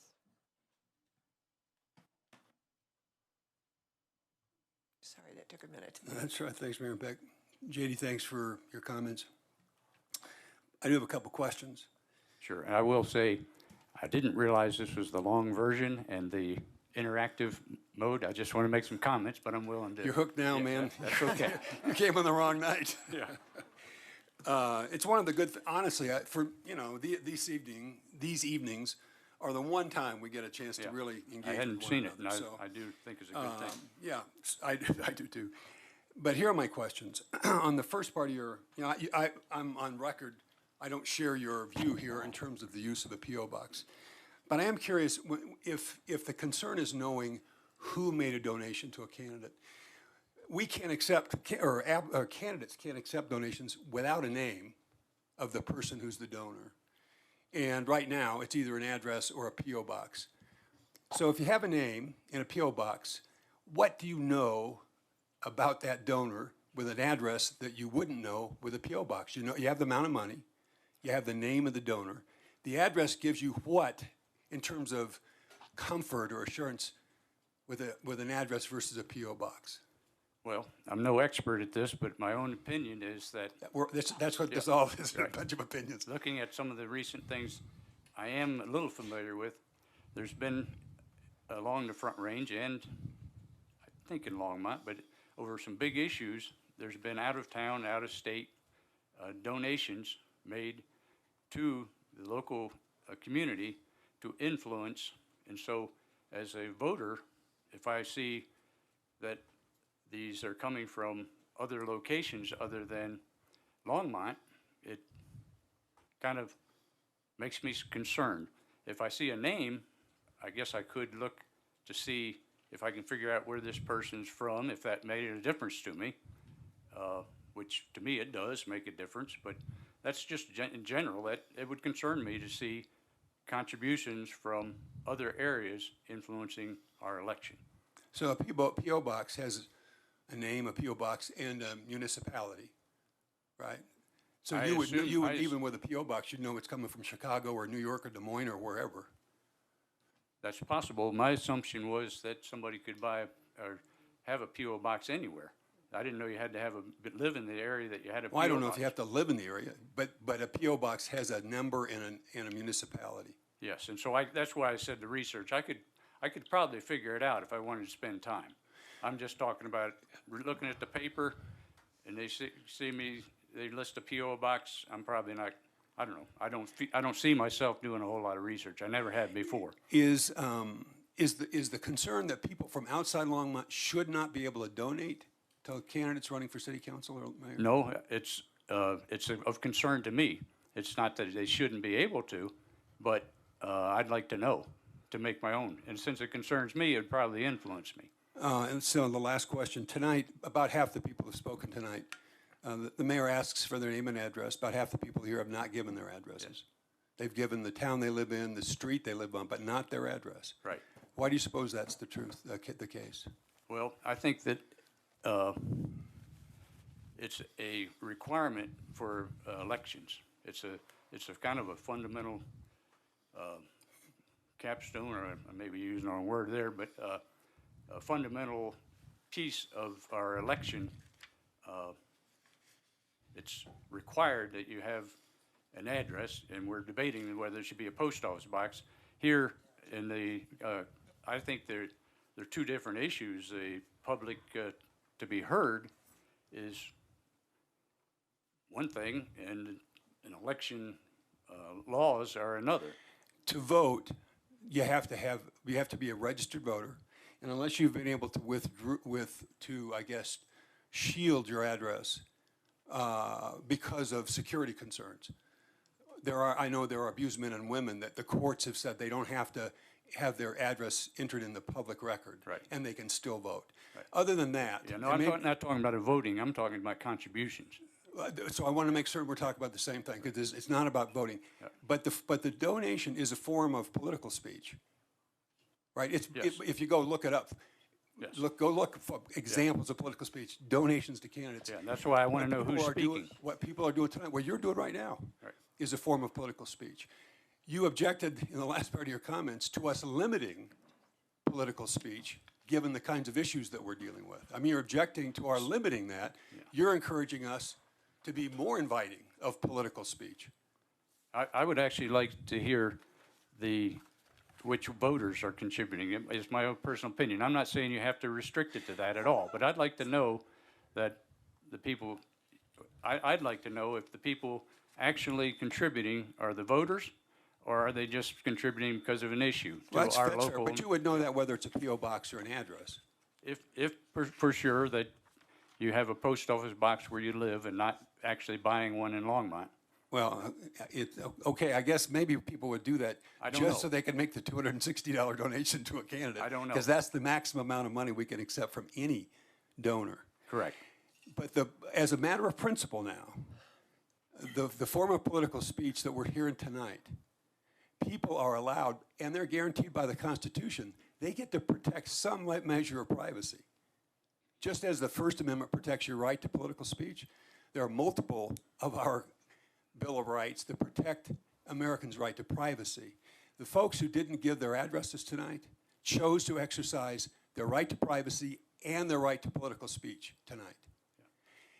We're gonna vote on this next week, and it's clear where I'm gonna vote. I'm not certain how the rest of this council is gonna vote, but those who choose, in my opinion, to vote to eliminate the P.O. box create a dual standard, a double standard, actually, not a dual standard, double standard. One standard if you want to exercise one form of political speech, a different standard if you want to exercise a form of political speech called a donation. And I can't, other than people object to a donation coming from out of town, if that's a problem, then maybe we ought to just limit donations to folks living in Longmont, if that's the problem we're trying to solve. But I haven't heard anybody up here yet identify a problem that's solved by excluding P.O. boxes from, along with a name, from people who want to donate to candidates. You know, like I say, I'm no expert at this, and if your concern is protecting people's privacy, I have to respect that. In my view, just what little I look and read and have opinions about, things like Citizens United and things like that, that try to somewhat hide who's actually contributing. Not in Longmont, they can't. What's that? You can't do that in Longmont because you got to have a name of the donor. Got to have a name, and I don't know. Yeah, as I've said, I'm just talking about my personal opinion that I would like to know where the people contributing are and who they are. And if I have a name, I probably don't know everybody, and I don't have any idea who they are. But if somebody is contributing from Longmont and they got a name, I kind of know more about something different about it. Thanks, JD. Yep, thank you. Thank you, JD. For the homeless that want to contribute, just for the public to know that they can use HOPE as an address, the address at HOPE, and the address at the Hour Center. Those are the addresses that we use when we get homeless people, driver's license, whatever they need, credit cards, whatever they need, library cards, in order to be a functioning person in our society. And so far, we've only had 3 out of the 20 that did not get a street number. So having said that, the next 3 are Shams Rahman. I don't know why I crossed you off the list, Jeff. I'm so sorry. Oh, okay. Let me back up a little bit. Have a seat, Jeff. We'll get right to you. JD, Councilor Hidalgo Faring would like to make a comment. You're not off the hook yet. No, just kidding. Actually, you had made a comment in reference to the where was it at? The limiting public comment that was approved by planning Oh, and yes, zoning, yes. and then we had a change to our rules of procedure as well. And I don't know if you had a chance to read the language or the paragraph.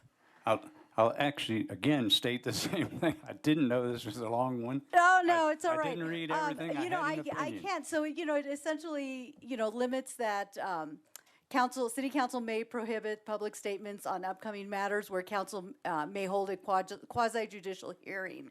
However, and then I'm just going to skip through, the other alternative for a resident to share their thoughts is alternatively, prior to any public quasi-judicial hearing, a speaker may submit written materials to the city staff assigned to the matter for inclusion in the administrative record that council will consider in making decisions. So there is an opportunity for residents. I think, my belief is that we really need to do our due diligence to ensure that public does understand that they do have this option to be able to have it heard, rather than waiting for the hearing at the very end. So Good. there is that opportunity And as well. that really was my point in trying to bring these apart, just in reading the paper, and just some nerves were set off.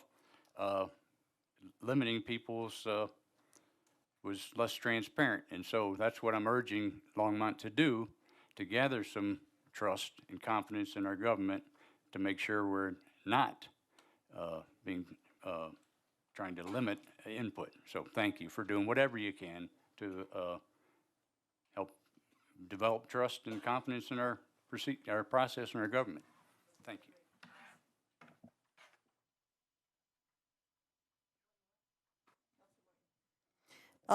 Thank you. I'm not going to ask JD a question, but I do want to also say what JD says. Thanks, right? It's also possible. If someone may comment on the appropriateness of any sort of city planning or land use prior to a specific permit application at any time. So it's only in this specific quasi-judicial context that comments are limited to a certain time and place or to written comment. A lot of people seem to have misunderstood that. Your general public invited to be heard is as free as it has ever been. Thank you for that. Jeff?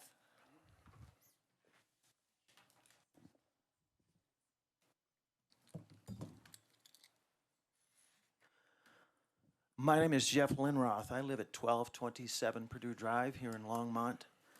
I've lived in Longmont for 57 years.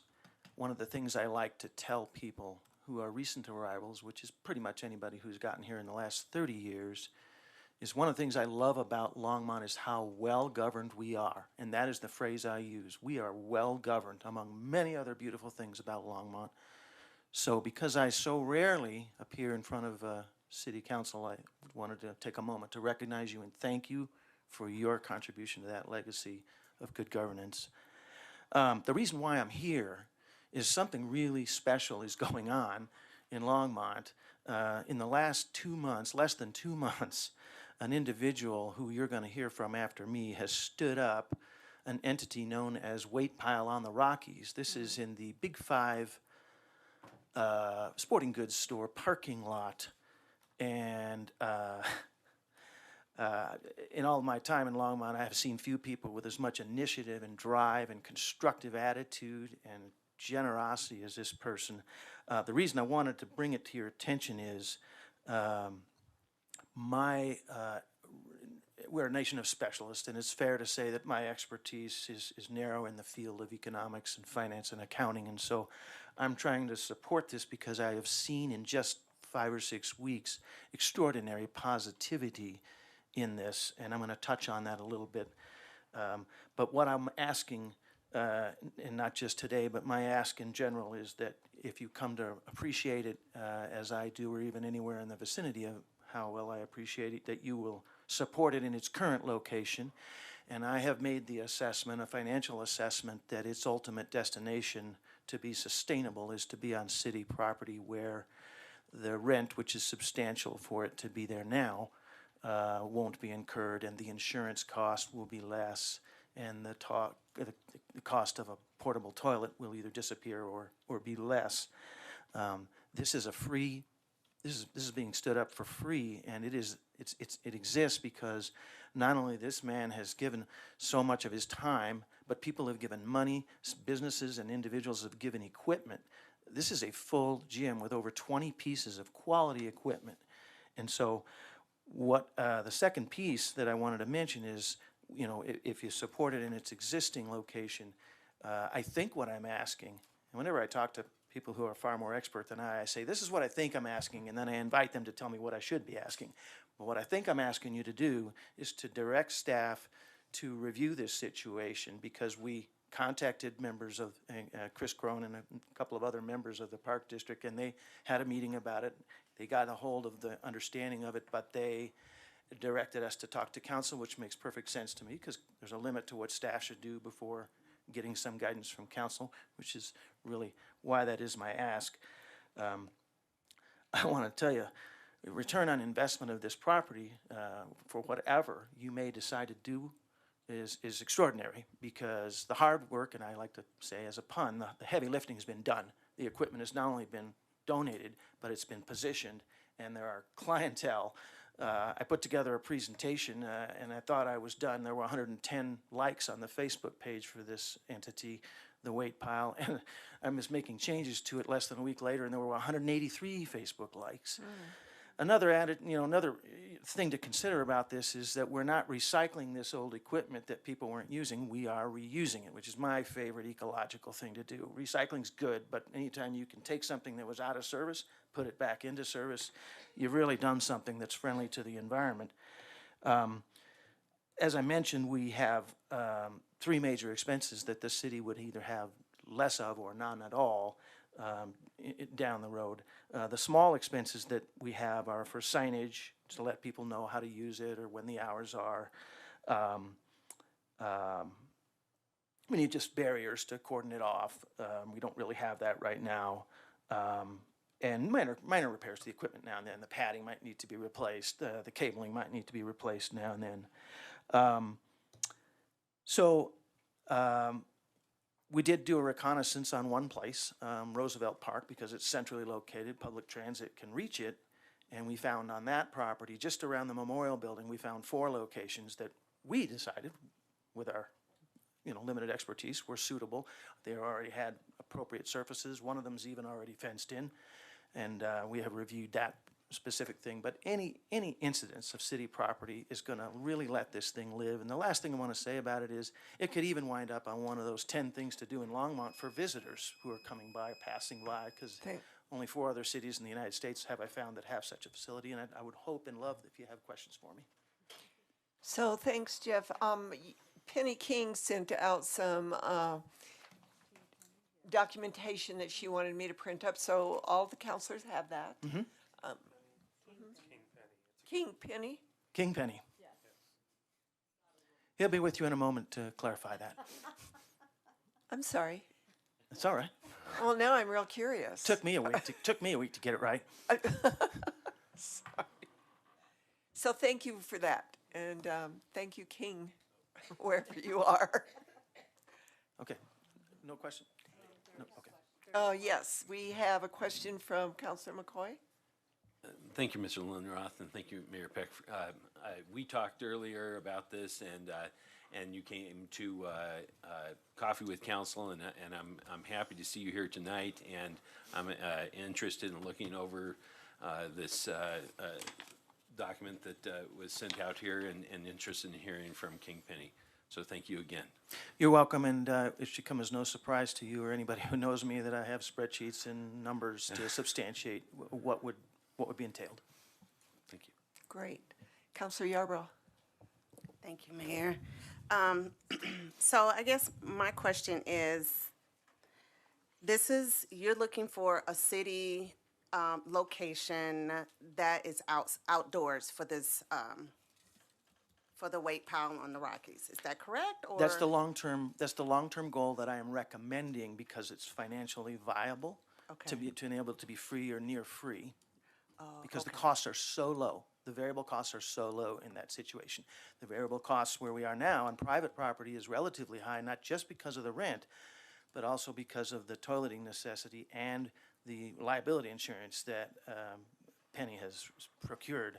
I just have an intuitive belief that the city has some form of umbrella insurance for its parks and recreation, so the piece of insurance that this might need a rider, but it wouldn't be a very big one, I wouldn't think.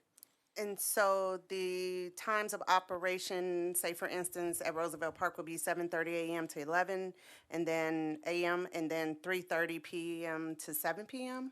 Yes, and it'd be my imagination that the city wants, if it were controlling this, it would monitor attendance and determine whether those hours needed to be modified in some way to optimize the utilization. Okay. And my last question, so what is the vision as far as how many people that you are hoping to participate in this great opportunity for the long run? Say, what is your 2-year goal, 3-year goal participation? So let me just state explicitly, I'm speaking as Penny's assistant. I'm not in charge of the operation, but my vision of it as a long-term resident and a financial thinker is that there would probably be dozens of people a day using it because it doesn't compete with gyms. It presents itself as an alternative to inside. So when the weather's nice, you can come outside and work out outside. And just to give you an idea of the level of enthusiasm, just one more specific example. We had our first contest this last weekend, weightlifting contest. Someone came from as far away as Castle Rock to participate. We have no doubt that the gym members will participate because one of the co-winners was the proprietor of one of our local gyms. So we have good attendance from the gym staff and owners and members here so far. Thank you. Councilor Martin. Thank you, Mayor Pack. Can I ask a few questions about the business model? I apologize, I didn't have a chance to read through the full thing. But you must be doing something to sustain your installation here, and you do have insurance costs. So what are your revenue sources? I don't have that with great specificity. I've given some money, and I know that other small businesses, I've heard of 4 or 5 of them, and Penny, who comes after me, will be able to name them. I can't recall them, but it's been small businesses and individuals have just donated money. Donated or invested? Donated. Okay. And I want to, that's an important point is that these people made these donations before it achieved 501c3 nonprofit status, which it has now achieved. But these That's an important point. These people gave this equipment without even having that. They saw what was happening and they have given money even before that occurred. And that is now in place. Okay, thanks. I guess I'll ask Penny the rest of my questions. He will have good answers, better than I. Thank you. Thank you very much for your question. Thank you, And for all your Jeff. questions. So I don't see King Penny's name on here. I see, Shams. oh, Shams. Shams Rahman.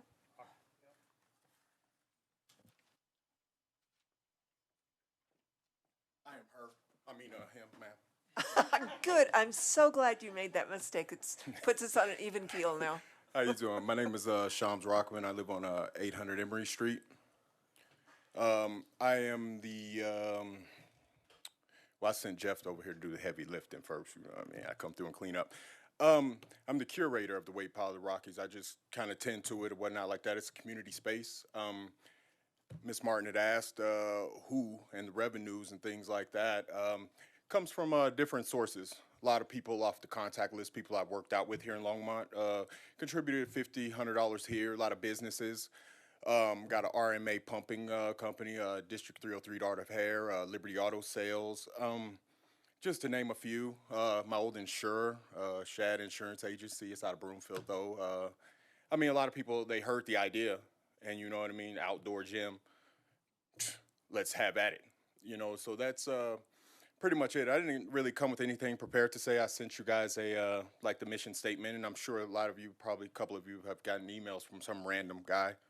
You know what I mean, with some questions about funding. Be like, whoa, you know. So I reached out to Chris Crone at Recreation because we have played basketball and worked out together before. You know what I mean. So been trying to just reach out to people that I've known, the network. I have a small network here in Longmont. Somebody had asked the Roosevelt Park question, and my envision is to have this thing open all day. You know, but with the time limits and the things like that, I'm still trying to generate volunteers to spend time. Money's the easy thing, I think. Well, I wouldn't say easy thing, but you know what I mean? People tend to give that, but the time for people to sit out there is kind of, kind of hard to come by. I mean, people are busy nowadays. I mean, I can get an hour or so, or, you know what I mean, 2 to run to the bank and do some things or appointments and stuff like that. But people sitting out there like 3 or 4 hours. And so, like I said, that's what I think the nonprofit status will help with. You know, there's different resources and people more willing to help a nonprofit than, you know what I mean, me asking, hey, can you help me with this or stuff like that. And like I said, but trying to get the city involved, the city's a way better marketer than I am. I'm more of a weightlifter. I apologize. You know what I mean? And you guys have more advertising, more participation. You know, like we just had a bench press competition Saturday, and the turnout, like he said, was great. You know what I mean? Other gyms hung up flyers, you know, because my thing is I'm not competing with them at all. I go to Anytime Fitness on Francis, proud representative, you know what I mean, every morning, you know, and then I go to my space after and I help people. And, you know, the main thing is for people to be active. People to participate, people without access to memberships, people with memberships, people in, you know what I mean, in neighborhoods that aren't the best, you know what I mean, or things like that is my vision. You know, I got discipline from weight training in my life that I never had before. I mean, some people who know me, they know I had, you know what I mean, some minor problems in my life and, you know what I mean, things like that. But the weightlifting, you know, it brought a discipline in my life and a way for me to process through things that, you know, I didn't have. And so my vision is to give that back to the community. I mean, some people have meditation, some people have yoga or Pilates, things like that. You know, some about lifting weights and working out with others that it creates a community feel. I think I gave one example, like, you know, how you guys do the block parties. You know, it's just a different atmosphere. People are reaching out, people are talking, people are connecting, you know, and everybody who comes down there, you know, they work out together. They, you know, they work, you know, people who don't even know each other. Hey, what are you doing over there? You know what I mean? And it's just a communication thing. You know, I even watch people, you know, like even, you know, we cleaned up the parking lot. Big 5 parking lot wasn't the best, you know, and Tebow gave us a chance, you know, and we cleaned that up. And sometimes you'll see homeless people, or I'm sorry, people without homes, you know what I mean, pick up trash, you know, as they walk through. And I tell them thank you, you know, appreciate it. Just the humanity aspect of it all. You know, but like I said, in the long term, you know, I'm not a fundraiser or, you know, I'm just a guy with an idea. You know, like this thing, I feel like it's bigger than me. It's always been bigger than me. It's just something I would, like I said, just to give back. And, you know, I mean, that's where we're at with that. Councilor Martin. Yeah, are you associated with the King Penny Supplement Company? Yes, ma'am. And is that a for-profit or a non-profit? My supplement company is for profit. Okay, and is it part of your vision that the weight pile of the Rockies installations would be branded with the King Penny brand? Not at all, ma'am. It started off, it was the banner had said King Penny and RMA Pumping or something like that. Like just everybody who had, but there was not room on the flyer. So it kind of just changed, you know what I mean, and stuff like that. And then a lot of people, you know like, you know, my bodybuilding stuff and things like that and like an online presence. So it was kind of used as like also marketing, like, oh, we know him, he works out, you know what I mean? Try to get people to come. Sure. But the Weight Pile in the Rockies is a free fitness nonprofit entity. Yes, my question about branding was more, if it were to move to city facilities, would there be an association with the King Penny name? No, ma'am. All right, thank you. Councilor Yarbrough. All right, thank you. I'm not going to ask a whole bunch of questions. I just want to say I'm pretty sure I'll see you at Juneteenth at Roosevelt Park telling people about your weightlifting. Yes, ma'am. I will be celebrating Juneteenth for sure. June 17th at 1 o'clock at Roosevelt Park. And I want to see some of that weightlifting stuff you talking about. Yes, ma'am. All right, I'll for sure be out there. I appreciate that. Yes, ma'am. Thank you for your vision and your passion. Hey, thank you. I think you just meant your marketer. Oh, that's it, right there. Yeah. Thank you so much. And I also, too, I invite you guys to come down, take a look, or come down and participate. And if you guys, you know what I mean, have any fitness needs or anything like that, we have personal trainers that are there and stuff like that. People can help. Great. No, ma'am. We get 7.5. And I barely found them. But, you know what I mean? Like, we're up there. Hey, thank you guys for your time. Thank you.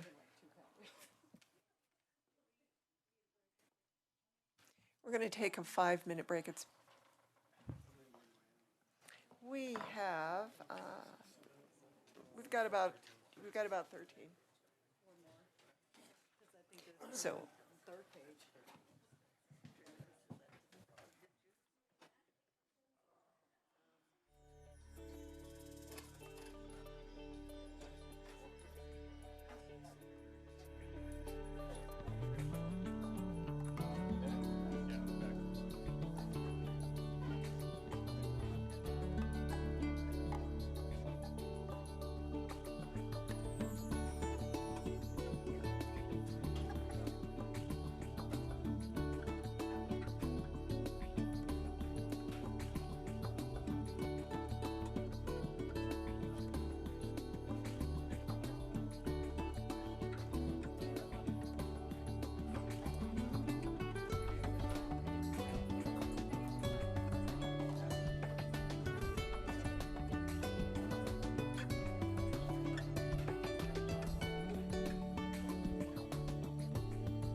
Yeah, it's right here. No, but I can, I'll have Michelle or somebody make copies.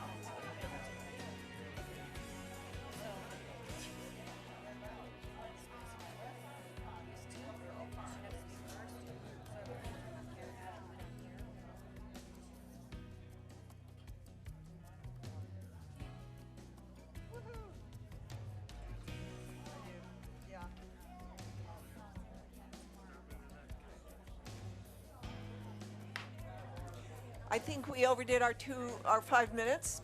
Thank you.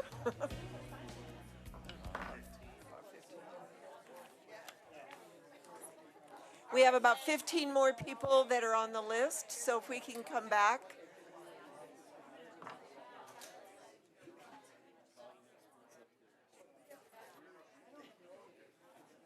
The next 3 people on the list are Morgan Upton, Steve Altshuler, and Shaquille Dalal.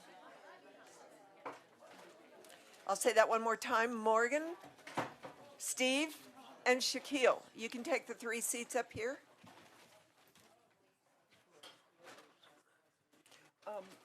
Sean, I was told that they can't hear you when you speak, so can you get closer? Okay.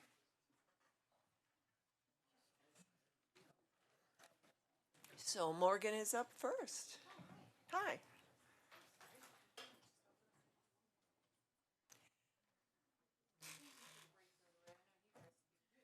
I think we all did. Don't, there you go. My name is Morgan Upton. I'm at 4719 Luca Drive. My name is Morgan Upton. I'm at 4719 Luca Drive.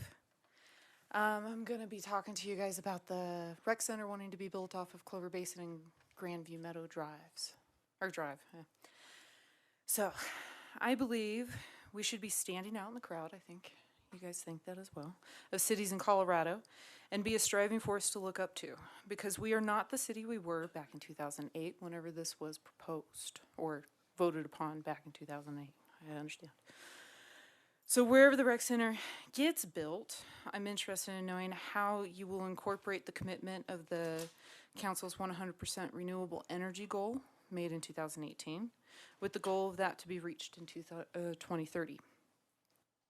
Can we restructure the layout of the landscaping to incorporate native plants, grasses, trees, fruit trees, shrubs, and maybe clover to replace long grass? Because it provides, long grass provides really nothing. Besides, it just gets sprayed, lots of chemicals. And it's extremely expensive to maintain. We can even make it educational. If the build gets done or not, we can still plant local and native, local flora and fauna. Every spot can have a sign that educates the public on the different plants, what animals it helps, and how much water a year that square foot area saves. You can collaborate with resources that are not established in other cities, which will allow us to stand out and help these organizations expand. One of them being People and Pollinators Actions Plan. I think I said that right. There's a chapter of those guys right here in Longmont. A fun fact that I learned from one of their seminars is, did you know that there are about 1,000 species of bees and only 950 of them are actually found here in Colorado? Fun fact. This is the only kid-friendly public nature space we have on that side of town, and it's within walking distance of a lot of neighborhoods and schools. And I understand the enticement of that as well. Traffic is another thing that has to be addressed. We are a walk or bike community, and crossing the street is already a hazardous task because of the growth. Kids driving and people driving through this area that are unfamiliar. We are going to see a huge influx of people to the area because everyone loves new things. Because of the inevitable influx of people, cars, and incidences that will occur, we will start to drive our kids to school and even to that facility itself. A signal at the intersection of Clover Basin Drive and Grandview Meadow Drives would help in crossing the street over there, but unfortunately will not help us get in and out of our neighborhoods while driving or walking. In fact, it would most likely make it harder due to how it would slow down traffic and create a jam, especially in the mornings and afternoons whenever school's getting in and out.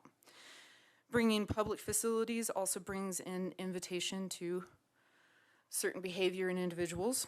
that we have already been dealing with since the opening of the park and restrooms. We have encountered incapacitated individuals on our walking paths and an increase in safety concerns that we didn't have before. So the proposal for this building brings into question the safety of our community, the environmental sustainability of the area, and having adequate staff. Unfortunately, we all see that there is an influx of that going on. I believe with or without the build, we can make this space better. And remember, we are the ones that have to live with the unprecedented repercussions of your choices. I appreciate you guys. Thank you. Thank you, Morgan. Councilor Martin. Thank you. Just a couple of things. It sounded like maybe we're unclear from what you had to say, that the construction of the building and the development or landscaping, further landscaping of Dry Creek Park are two separate development projects. And so far, we haven't discussed putting both of those on the ballot, either separately or together. So the council really only discussed the building. That could change because the final ballot referral has not been made yet. So I'm just throwing that out, that they aren't necessarily all together.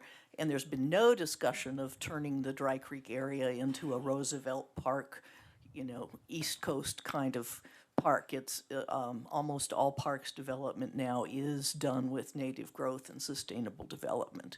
Yeah, I saw a few things on that on Longmont sustainability of what is offered in that plan. Okay, yeah, I just wanted to make that clear. Thanks. Okay. Great, thank you. Thanks. Steve Altschuler.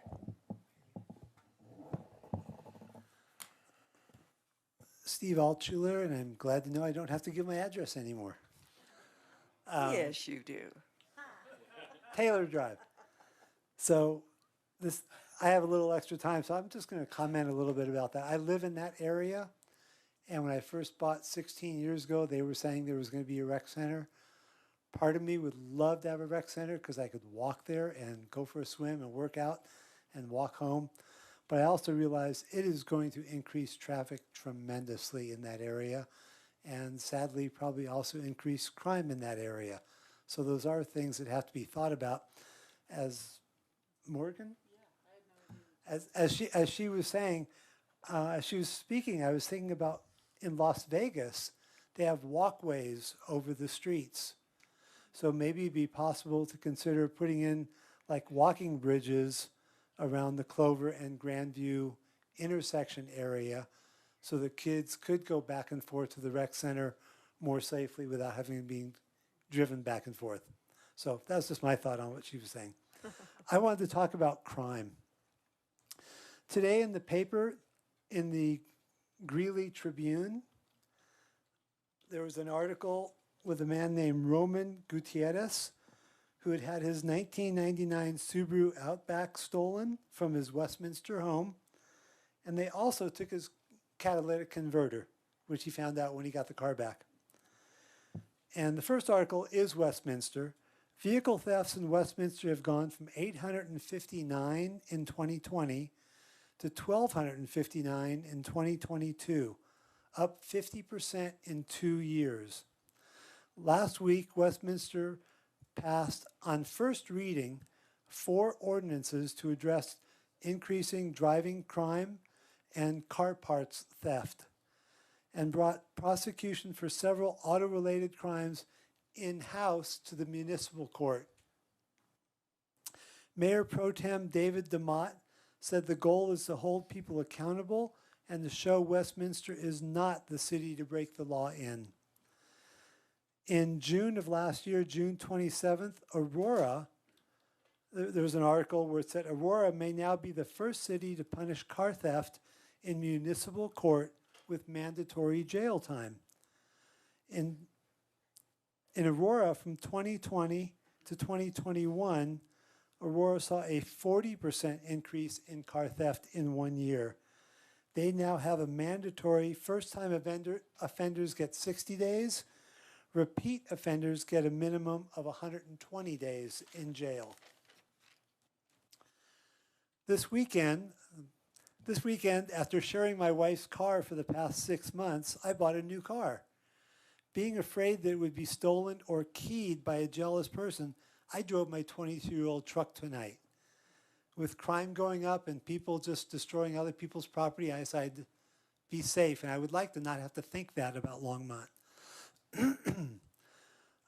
It's not just car theft. Criminals can walk in and steal up to $2,000 per day of merchandise from Walmart, Kohl's, Dick's Sporting Goods, anywhere, and not even be arrested. In case you think, well, the law says $9.95, police actually wait until it's $2,000 so they can show a cost basis instead of a retail price.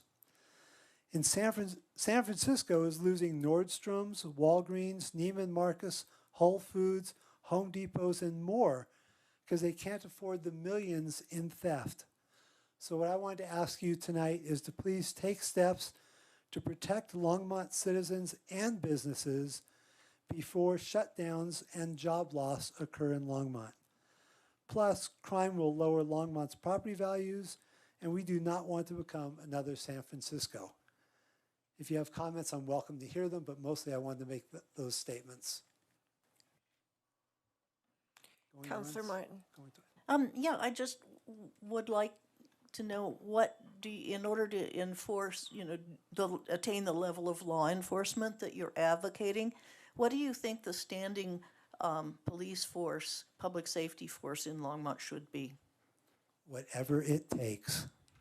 And are you willing to pay the taxes it takes? We're being charged like crazy right now with property taxes, and I assume that the excess in property taxes could go towards more police protection.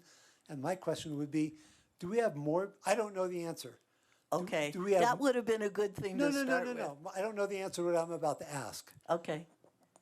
Since they started the defund police a couple of years ago, do we have the same or more or less police that we did back then? Well, we have more wrecks. I'm not sure whether the No, I'm what talking the about staffing. police officers. I'm sorry, I meant we have at least as many positions budgeted for police officers as we did then. We did not defund the police. Okay. Okay, I am not aware of the current staffing level, whether we are above or below staffing, but we certainly have not defunded our police force. No one ever considered that in Longmont. Which is great for Longmont, but I do know in the state of Colorado, car theft, we are like #1 in the country for car theft. So people are not being prosecuted when they commit these crimes. And that's the judicial system. Okay, but I'm saying if other municipalities, if other cities can pass ordinances to punish car theft, why can't Longmont? It's a good thing to look at. And what I would like is the stats on crime in Longmont, versus what it is in Westminster. But it's a good thing for us to talk about and look at it. Okay. So, Shaquille. Shaquille Dalal, 219 Francis Street. I want to say in response to something that you said, that walkways over streets are not pedestrian infrastructure, they are car infrastructure. They're infrastructure that exists to privilege cars so that pedestrians have to go out of their way. The real solution is to stop treating pedestrians as second-class citizens and put street-level infrastructure that allows pedestrians to get where they need to go safely. Anyway, sorry, that was a digression. The cost of housing is too damn high. This is the most important and urgent problem that the city of Longmont faces. I know that many of you are passionate about this issue as well, so I have a few thoughts that I want to share about this and then a few questions about it. As general principle, I believe that cities are for people that live here. Longmont's a wonderful place to live, and so more people want to live here than we have the housing inventory to accommodate. We can't build a 12-foot electric fence around the city in order to keep new people out, and in my opinion, it is unseemly, unneighborly, and un-American, and ultimately self-sabotaging to try and keep people out by making it impossible to build new housing. Look at San Francisco if you want to see where that path goes. We have to build more housing. Like most American cities, Longmont hasn't built enough to keep up with the population growth for at least a decade. We need to build so much housing that the supply outstrips demand and the price of housing goes down. But we have to do that in a way that makes it possible to preserve the things that make Longmont great. We have to do it in a way that allows for neighborhoods to change while keeping what makes them different. Rather than huge 100-unit developments that generate public opposition, we need to allow small property owners to convert their single-family residences into duplexes, add ADUs to their backyards, and allow people who live in a neighborhood to make incremental changes based on what they believe their neighbors want and need. Here are the questions that I have for you. To achieve these goals, we need to make changes to the Land Development Code. In as much or as little detail as you would like to go into, what would you want to see in a land development code that implements these goals that you would be willing to vote for? My second question, part of what makes building housing so expensive is the number of approvals and the bureaucratic process that is required. The housing reform bill that got killed at the state level this year would have required streamlining that process, as does Prop 123, which passed last year and that I assume Longmont would like funding for to create additional affordable housing. Are you open to allowing more housing construction to be by right, obviously with the understanding that that construction would have to comply with the code? And then my third question is about the city examining hidden barriers to housing construction.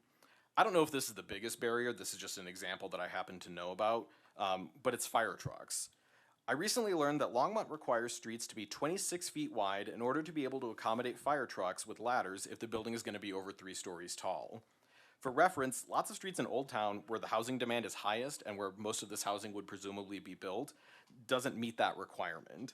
In communication with members of the Public Safety Department, I learned that this is a requirement we're inheriting from the International Fire Code. Safety and access for other critical public services are important, but there are cities all over the world that don't have streets 26 feet wide where they put out fires and collect trash. 26 feet is also a lot of asphalt and is not only bad for the environment, but it wastes our most precious public resource, which is the land that the city occupies and what we choose to do with that land. So my question is, what is the city doing to discover and fix these kind of hidden requirements that make housing construction more expensive? Do I see anyone? Well, I'll tackle a couple of them. First of all, the number of approvals in the planning takes too long. Is that what you're telling me? This is a thing that I've heard contributes to the cost of housing, yes. You know, that's hard to answer because it's not it's not like an overall problem with every single development. Every development's different. It has to do with their financing. Can they get their financing on time? It has to do with the goals, the timelines, and when they need to get their paperwork in, and then if it needs to be looked at and there are mistakes, it goes back to them. So the developers also have their own timelines and goals that they have to meet. So to say one thing would make a change just doesn't work. So that's why I mentioned by right. So my understanding, not as a property developer myself, but I am on the board of the Longmont Community Foundation, which recently considered creating some sort of financing option available for people who wanted to build build affordable housing. And we were looking at funding the soft costs that are upfront in those projects, and we had a couple of conversations with Harold Dominguez. Oh, good. And what we learned is that that's actually not a useful thing that for the community foundation to allocate its dollars to, because a lot of the risk in that process for developers, as we understood it, is actually associated with the uncertainty of the process. It's exactly what you said. It's that it depends, and it depends on different scales, but sometimes on the same scale, whether you're building 100 units or whether you're building 1 unit. And so very often what drives developers to build these massive apartment complexes or big developments on potentially undeveloped land, rather than trying to redevelop existing occupied land, which is both better for the environment and increases the city's tax base in a more efficient way, is that they are able to defray their risk by making the projects bigger and bigger and bigger, but that also generates the public opposition that I'm sure that all of you are very tired of hearing about. So I feel like there's got to be something in the code or something in the planning and zoning procedures, something that we can do to both eliminate that uncertainty, and I hate that word because it is a buzzword for business things, but some way that we can shorten these timelines and provide a lot more clarity for people who want to build more housing to say, if I decide that I want to do this, I will know in 90 days whether or not the project is happening, or something like that, which I think is the Prop 123 requirement anyway. Counselor Martin. Thank you, Mayor Peck. I actually was one of the few people who called this city's support of Prop 123 into question, because I wanted to be sure that Longmont could ensure that the buildings produced under Prop 123's timeline were still safe and met code.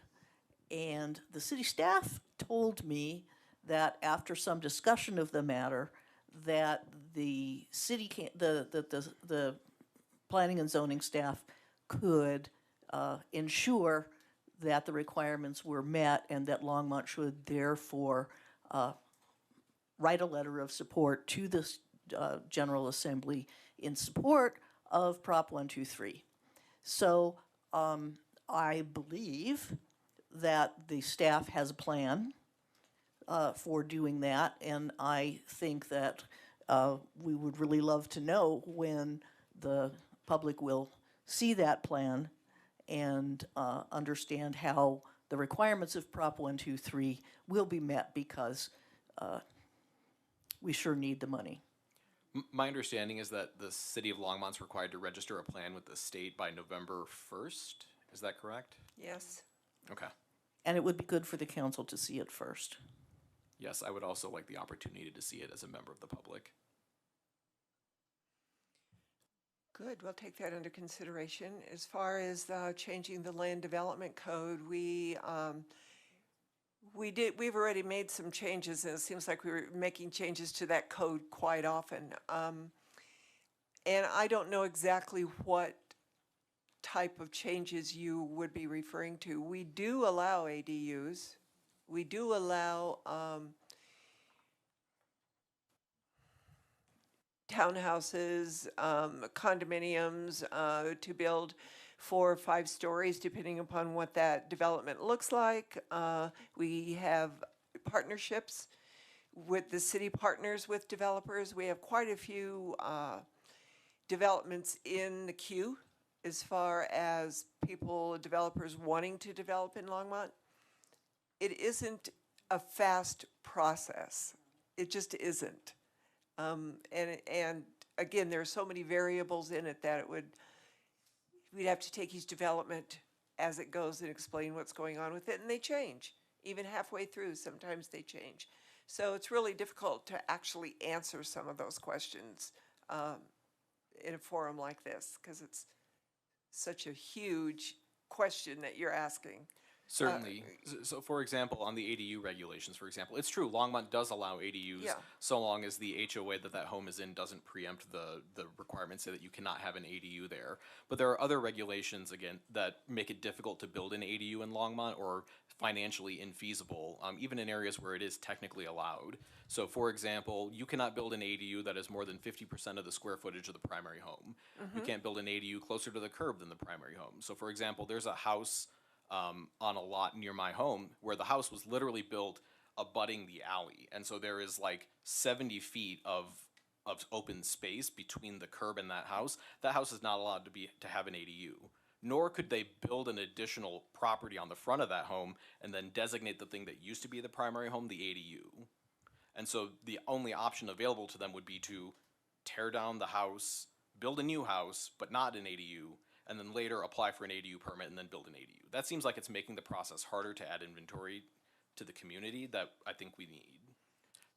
So once again, we'd have to look at that specific instance, and we just can't do that tonight. So. Sure, but my point is that we need to stop looking at specific instances and make it just more possible to build housing without having to jump through as many hoops for stuff that everyone knows we're probably going to approve anyway. Okay, Councilor Waters.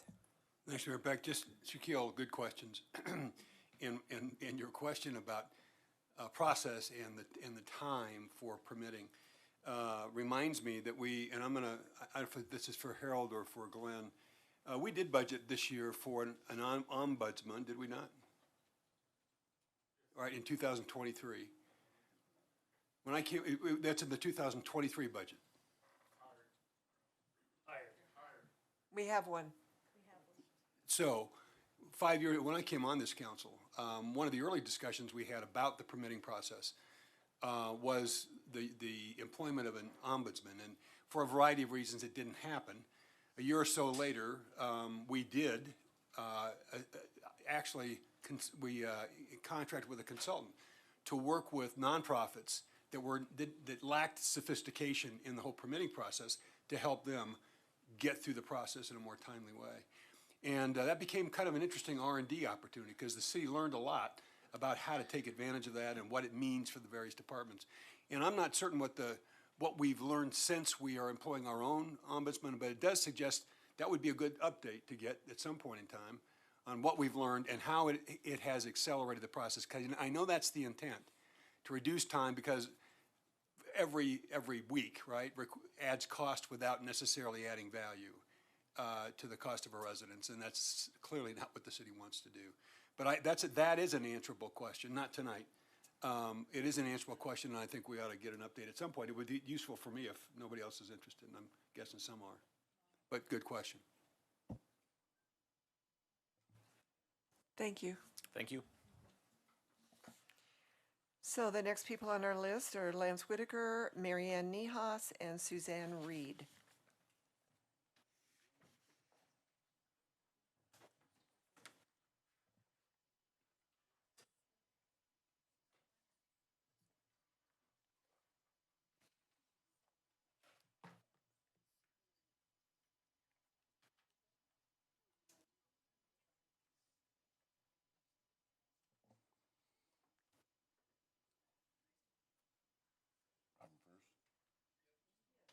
All right. My name's Lance Whitaker, 1750 Collier Street. I've lived in Longmont for over 40 years now, as you all know. Today is National Hole in My Bucket Day. It is also National Creativity Day and National Water a Flower Day and Mint Julep Day. So there's your days today. I would like to talk about fruit trees in parks. A lot of concern was over, planting trees and stuff like that. And while maintenance is a little more expensive on fruit trees, we hardly have any fruit trees in any of our parks. So planting fruit trees is a very good gardening technique that a lot of people know about for maintaining soil growth, for,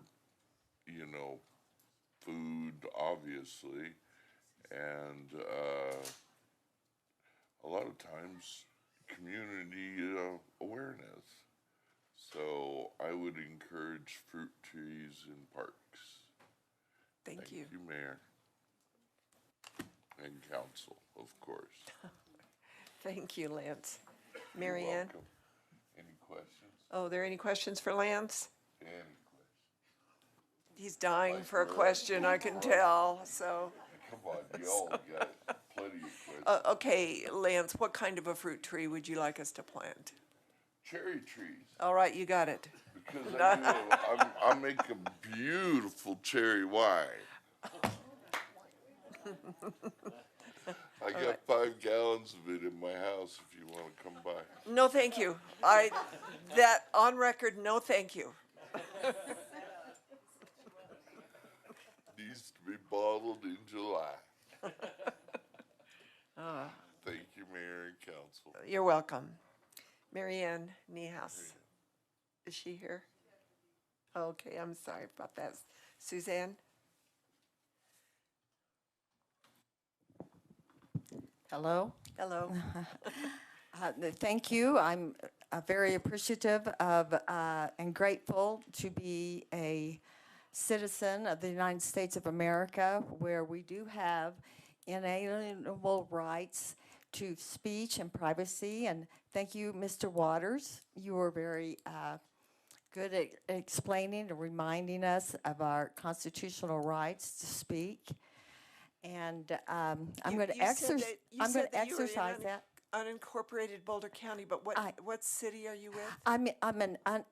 In the interest of privacy, I would just like to give you my P.O. box, and that is P.O. 19083. No, we don't accept P.O. boxes. Well, you have that record on the registration. There's a registration that I put my. Oh, really?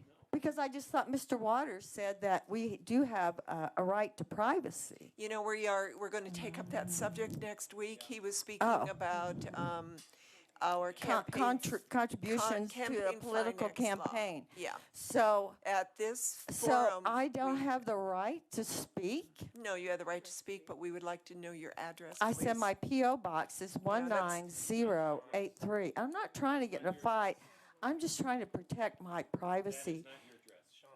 Excuse me? Excuse me? I'm just trying to protect my privacy. Suzanne. Yes.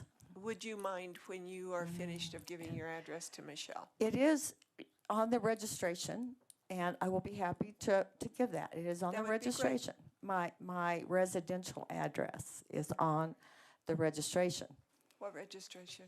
Well, the paper I signed out. Yeah, right. In order, it's there. I just don't want to have it recorded. No, I'm sorry. You have unincorporated Boulder County. Yes, but there's the address too. No. Well, I'll be happy to do that afterwards. That would be great. Okay? Thank you so much. I'll be happy to do that. That's perfect.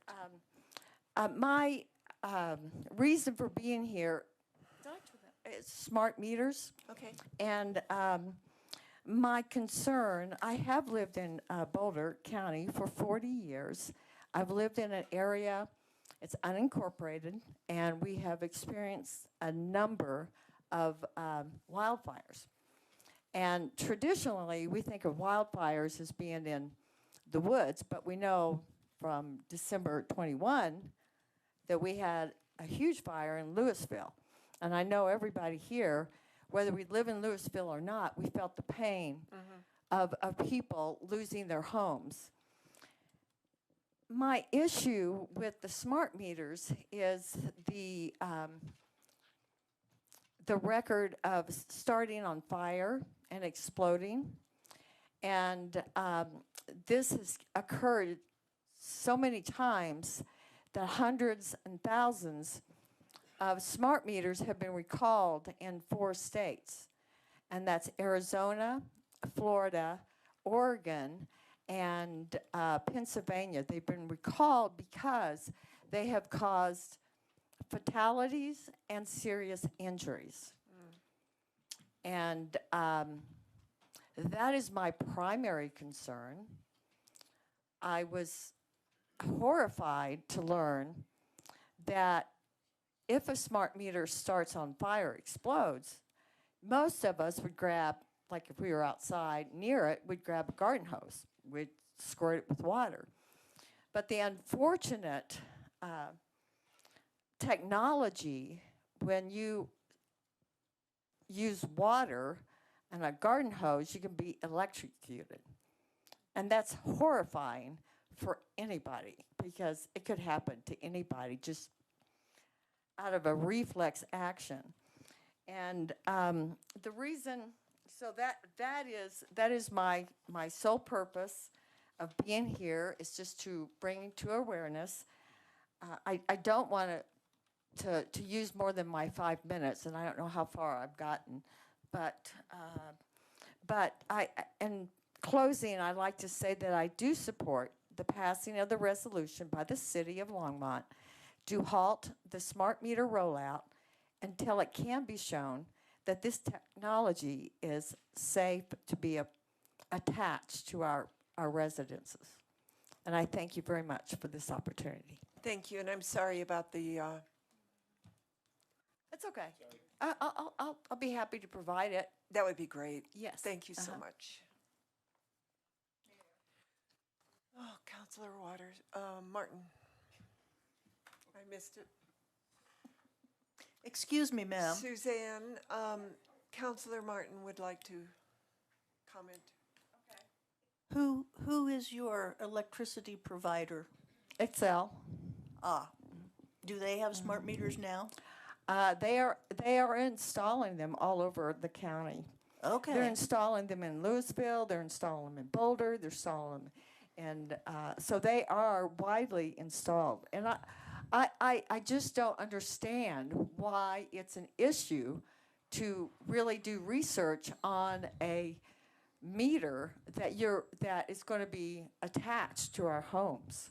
I don't understand that. Have you done your research? Yes. What have you found? What have you found out? I have found that they are safe. They are that safe. That the current generation of smart meters, which has not been correctly described by the resolution, does not have any of the problems that you're talking about. No associated fires with the model that. And how have they been tested? Who has tested them? And the other question: have you been in contact with the states that recalled hundreds of thousands of smart meters to find out how they corrected it? Now, there has been no recall of this model. Oh, there has. Well, I don't know what model you're Yes, talking you about. don't. But do I you know do what know model? What do you know? What model? No, that I don't. Longmont is installing. I don't. Could you share that with us and give us Yes, it's your called evidence, Revelo, and please? it's never had a ZB chip in it. It's not manufactured Okay. that way. Well, then you should be fine, and everybody should be fine. Yes, we should. But the question that you brought up is that you said that it's fine. It's not exploding. It's not starting fires, and so we can rely on your answer to be in fact based. Is that correct?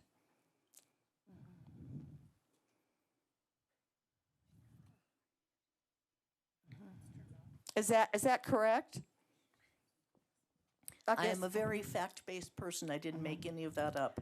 Oh, but you did not say that was correct. You said you're a fact-based person. That's not saying that. Are you that an is attorney? Correct. No, are you? Let's I'm end a this right scientist. Oh, now. She has answered that the makes it- questions. Thank you very much. so much, Thank Suzanne. you. Thank you. The next three people are Mike Sandoval, Strider, and Kendra Pearsall.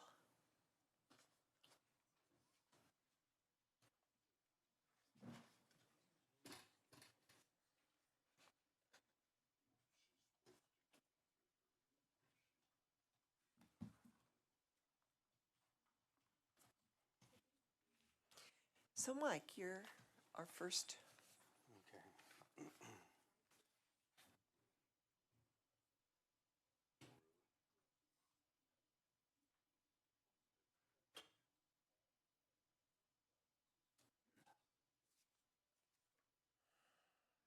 See my time. Mike Sandoval, 242 East Mountain View. I've been a resident of Longmont over 40 years. Been paid property taxes over 30 years. My first comment was on the increase in property taxes by over 33%. I'll just say, like Jerome Powell, he, the federal chairman, he said that he doesn't want inflation to go greater than 2%, and yet property taxes is going at 33%.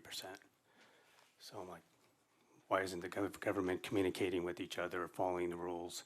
That's one reason it's failing. I also went to a town hall meeting, and they mentioned that the Homestead Act was written in like 2001, and right now I think it's $250,000 that the seniors, if you're 65 and over and live in your property for over 10 years, that you get deductions on the first $250,000. But that was also a number calculated in 2001. But now that we're looking at Longmont at 2023, the laws haven't been updated. And I see that, okay, well, what's the value of a property here in Longmont? It's whatever, 500, 550. So I think that rule should be changed from 250 to 550, and that'll be an advantage to the seniors. Granted, I know those people who want that money are going to complain, but also the seniors have had their property a long time. You know, they've met those rules, and a lot of them are Social Security. So, and they're not working, so it's, you know, here's their chance to have that advantage. So I just want to make that comment. Another subject I didn't really want to talk about, but I guess I have to, is Senate Bill 23-148. I know Mayor Pack brought a legislator into Longmont. I did talk to her, and it's about a bill concerning property used to illegally manufacturing drugs, especially methamphetamine in Colorado. It was introduced to the Senate on April 24th, 2023, and passed the House on May 6, 2023, but it hasn't been signed by the governor. The problem with that is there's only one item that's been approved. I mean, that it says a law enforcement agency and a certified industrial hygienist must notify the department upon discovering an illegal drug laboratory that manufactured methamphetamine on residential property. Okay, so the current rules before was that a drug manufacturer and smoking had the same strict rules, but now it looks like they're breaking out a drug lab, and that's fine. That is poisonous. That should have the strictest rules possible. But smoking meth is another item. It should be separated, and it shouldn't have as strict rules. So it looks like they might have separated that item out, but that was only one item. There's a lot more to it than that. And because the problem is it's all the costs are associated with the residential user. Longmont Housing has to pay for it. Duplex property, people have to pay for that or their own house. So I quickly went to the AI, artificial engineering, and asked that question, artificial intelligence. And they said what you should do is educate the public about the dangers and signs of meth use and abuse, provide support and resources for people who are struggling with meth addiction, so give them some therapy, implement prevention and intervention strategies that target high-risk groups, such as, I guess, the youth who are going to start using meth, unfortunately, pregnant women and people with mental health. This is all AI information. I did not create it. They said collaborate with local agencies, organizations, and stakeholders to develop a comprehensive and coordinated response to the meth problem, which is getting treatment, let the law enforcement know, and then let there be community development. And it also said seek funding from state and federal sources to help with meth detection, cleanup, and rehabilitation of affected properties and areas. Because right now, residential insurance does not cover. I know there's a new residential company that is starting to block new houses to support them because of the fires in California and Oregon. So they're just getting swamped with high costs, so they're not accepting new amendments. So basically, the homeowners on themselves. And I just wanted to say that I did write a letter. You gave me a card to the legislator. I wrote a letter, email, and only one item passed. But I'm hoping there needs to be more work on this, a lot more work to help the resident. So Mike, what was that bill number that you? Senate Bill 23-148. Oh, you've got it. Okay. Thank you. And for the property tax, there is going to be on the ballot this year an amendment, a bill about addressing the property tax.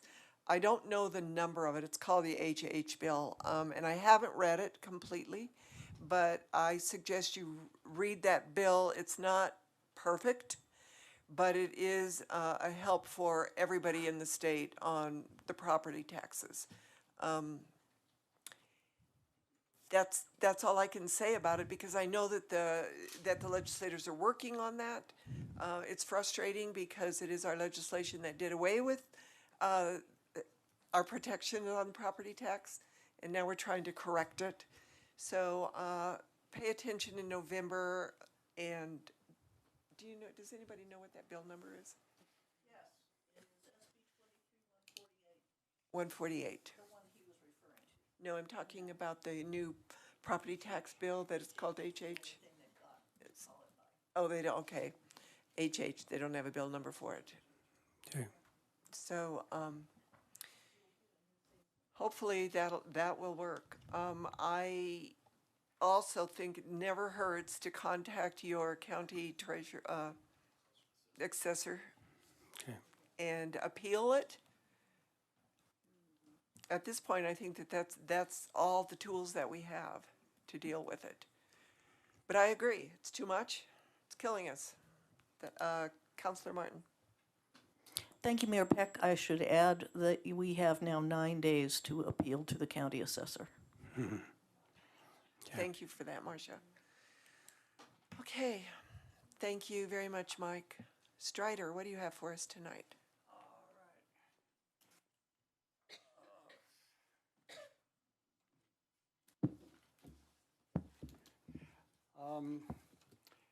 Strider, can you pull that microphone up to your mouth? Yeah, Strider Benston, 951 17th Avenue. By the way, all the high school kids that have been here the last several months, they all gave the high school as their address. So I don't think other people should be treated radically differently. That doesn't seem fair. I think the Longmont Police Department has been amazingly good service for the last 40 years. Before then, I think it was more biased in the way they function. But by the way, a month ago, I biked into Boulder on my e-bike, and it was stolen in Boulder. So there's a lot of real professional thieves in Boulder. And I actually had written something I wanted to say tonight, but I couldn't get my notebook in my mountain bike case, and I forgot to bring it, so I'm just rambling. Anyway, one major thing, this is a book called Gunfight, just came out a week or two ago.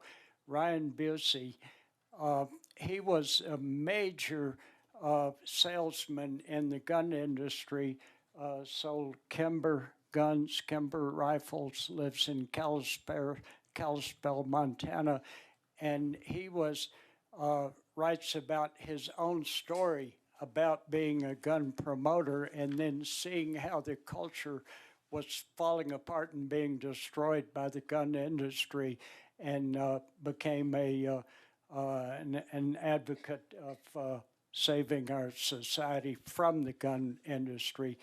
The mass killings is absolutely policy by one wing of our political system. They're promoting vigilante violence, Texas and Florida especially, and it's connected with the insurrection, it's connected with the assault on medical care and assault on Social Security, assault on voting rights, the overtaking of the Supreme Court and worshiping of dictators around the world, and the obstruction of Congress. When Congress can't function, what's happened, the Supreme Court decided to start becoming the legislature and making laws. If you know the Dobbs case in Mississippi, it said, well, roll abortion rights from maybe 22 weeks back to 15. Well, it was bad, but it was sane. And then the Supreme Court decided, oh, we'll make a new law, we'll roll it back to 6 weeks. I mean, that's the kind of game that is going on. And the illegal appointment of the Supreme Court, denying President Obama his appointment. And the debt crisis right now, the point of it, I mean, the Trump Congress, they passed $3 trillion tax cuts for the billionaires, so they don't have to pay any taxes and dump it all on people. And then they say, oh, now we have a debt crisis, so we have to cut spending and, get rid of environmental protection, get rid of all that. It is policy of one wing of our society that is doing that, and the gun culture and the mass killings is part of it. You create fear, and then you sell more guns to the people. Oh, other people are shooting, therefore I have to have more guns. Everywhere you have more guns, you have more killings. And in every home for the last 40 years, every home that has a gun has 3 times more deaths in the home than those who don't have a gun. And that's been steady for the last 40 years. And it goes along with the coup and the insurrection and the vigilante violence. And if we don't reawaken our society, Florida that says kill woke, you know, they're abolishing history and literature and poetry. Thank you, Strider. And no one's ever asked me hardly anything. Is there anyone that cares to address any of those points? Councilor Yarbrough. Thank you, Mayor. I'll be quick because it's after 10 o'clock and I know people want to go home. But Strider, I know you are a historian and you have a lot of information.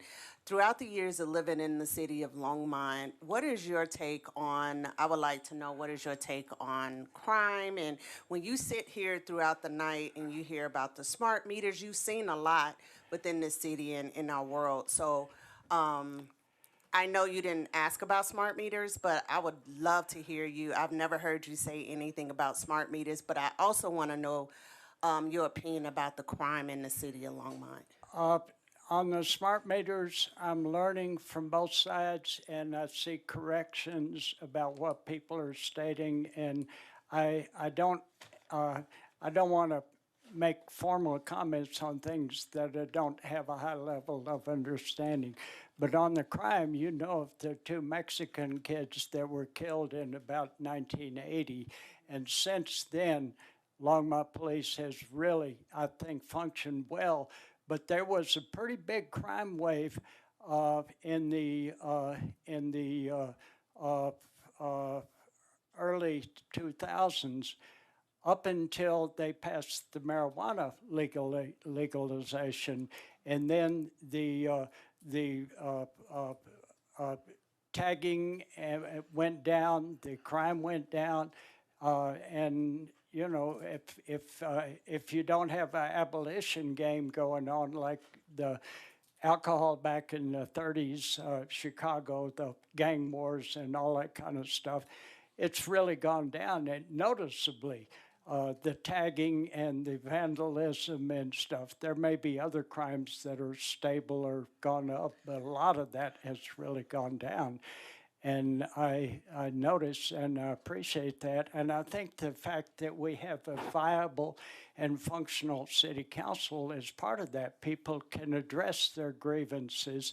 And I was a member of the Longmont Election Commission back about 15 years ago, and there was a lot of illegal money that came into the Longmont election, mostly from Western Tradition Partnership or something like that. And we had a quasi-legal election commission. I was a member of it. And the first thing that city council that got elected did was to abolish the election commission so we couldn't complete our work. And that's kind of how the political game often gets played. And Citizens United basically said secret money has the right to steal our entire electoral process, and we have to get rid of those kind of things if we're going to survive as a society and as a democracy. Strider. Yeah. Yeah, thank you so much. We need to, I could listen to you all night, but unfortunately it is all night. So we need to move on. Well, the Thank you so sustainability conference we had about 15 years ago, we had really good public dialogue. We Okay. need that kind of thing. I agree. Thank you so much. Is Kendra Pearsall here? No? Okay. Dwayne Lees, Stan Toll, and Audrey Lovato.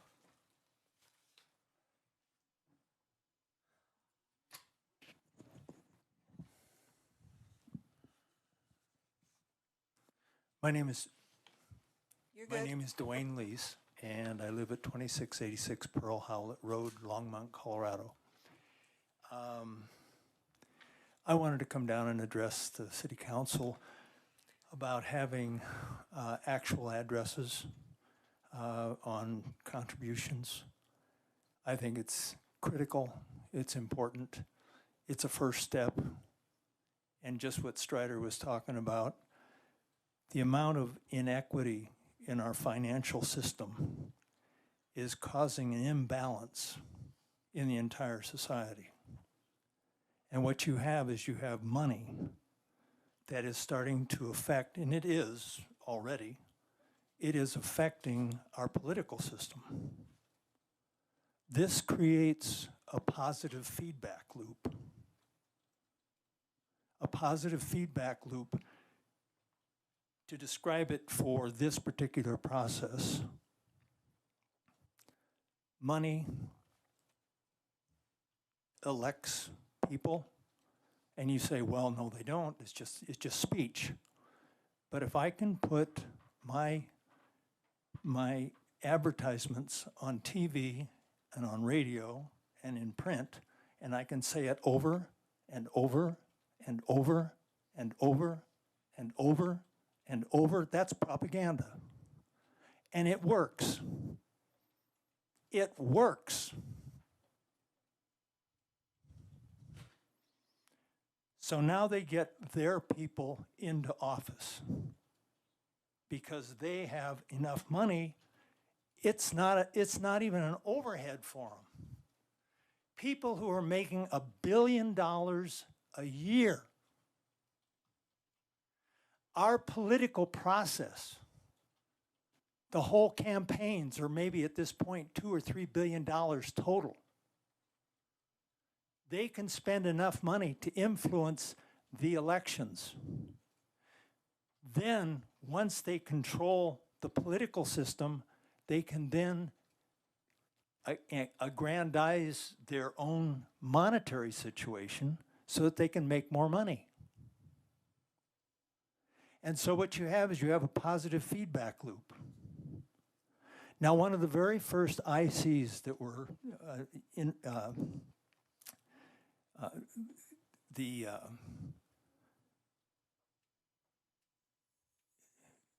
very first electronic miniaturization were operational amplifiers.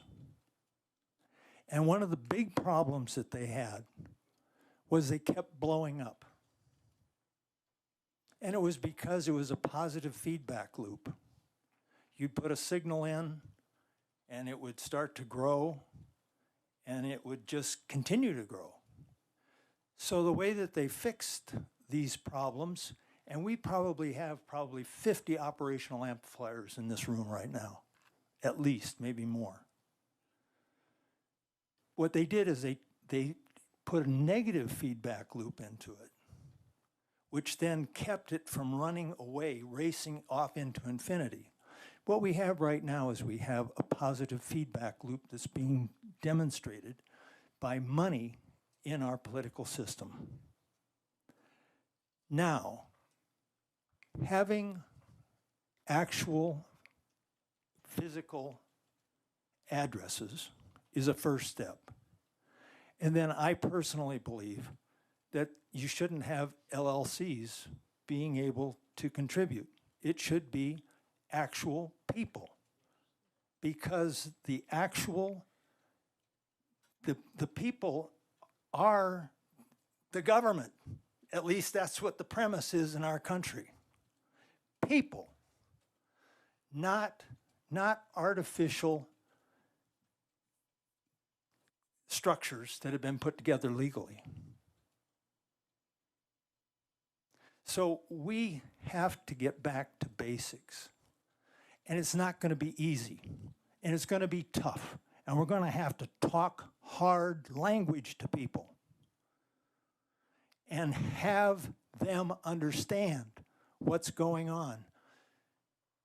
We just have to, hate to put it in such basic words, but we have to love one another a little more, and we have to think a little more, and we have to be a little bit more hard in our thinking. And so I would encourage the city council to not only demand that we have physical addresses, but get LLCs out of the business. Thank you. Do we have any Counselor Martin? Thank you, Mayor Peck. Dwayne, thank you, first of all, for your service over the years and your civic engagement. But I'm really puzzled. You've given us a really good rhetorical description of how money works in national politics.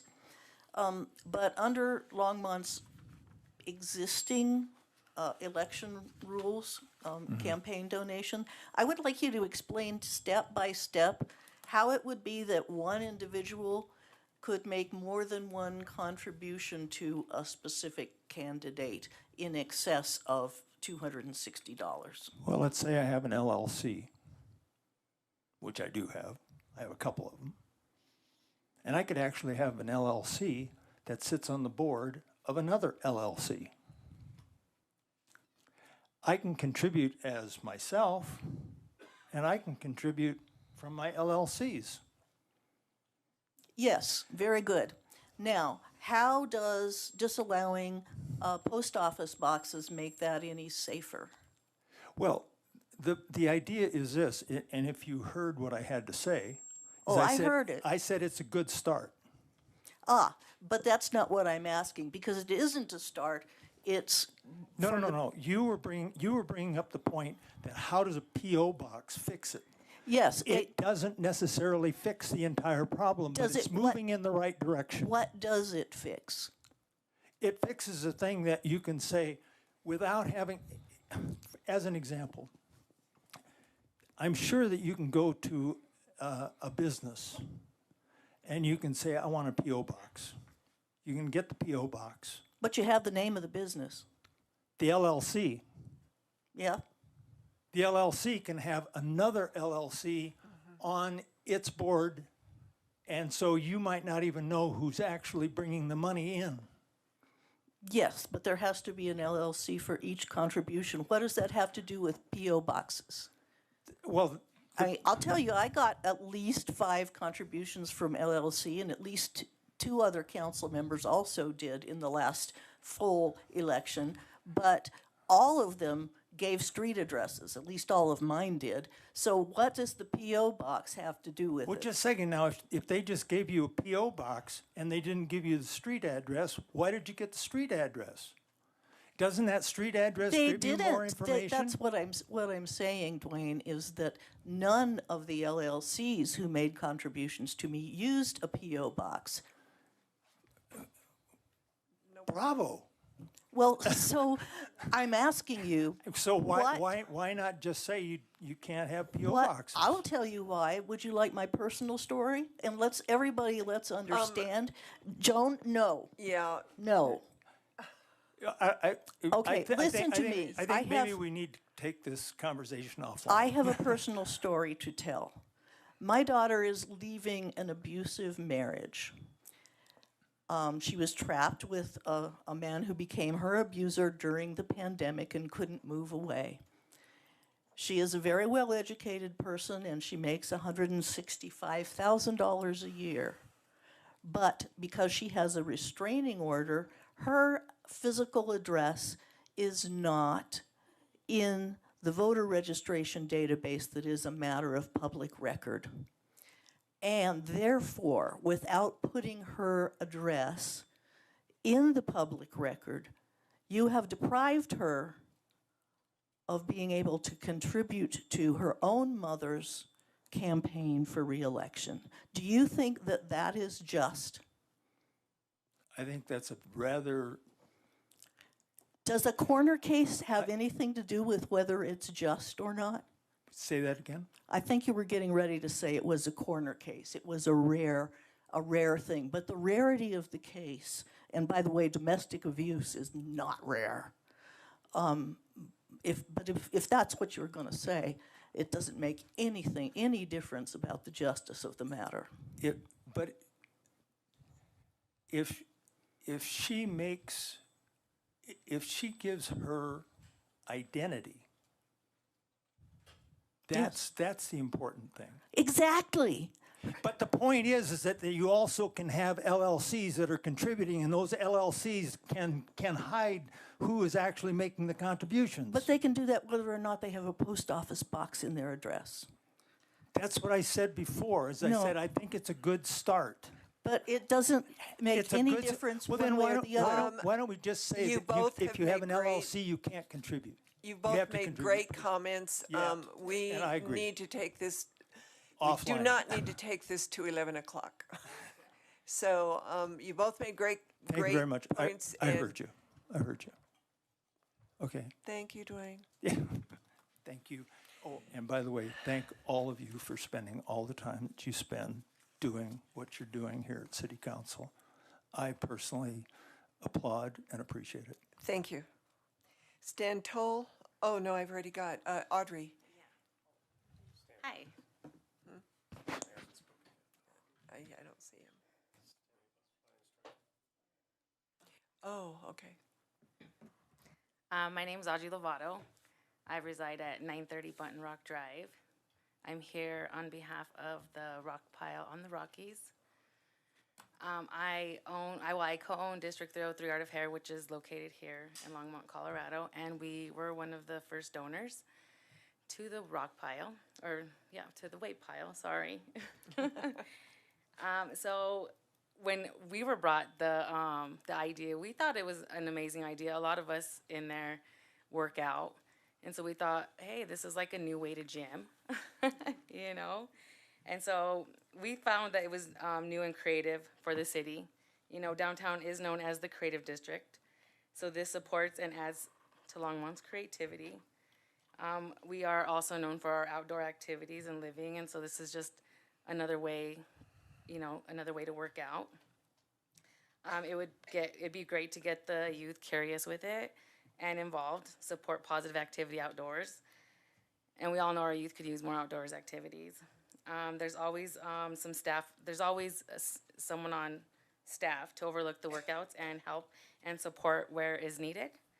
It's great to encourage those who are intimidated to go to the gym, who are beginners, and for those who are advanced. So it could be great overall for the community. Thank you Yes, very much thank for you. that. Do we have anybody who would like to speak to Audrey about it? We're all good, Audrey. Thank you. Stan Toll.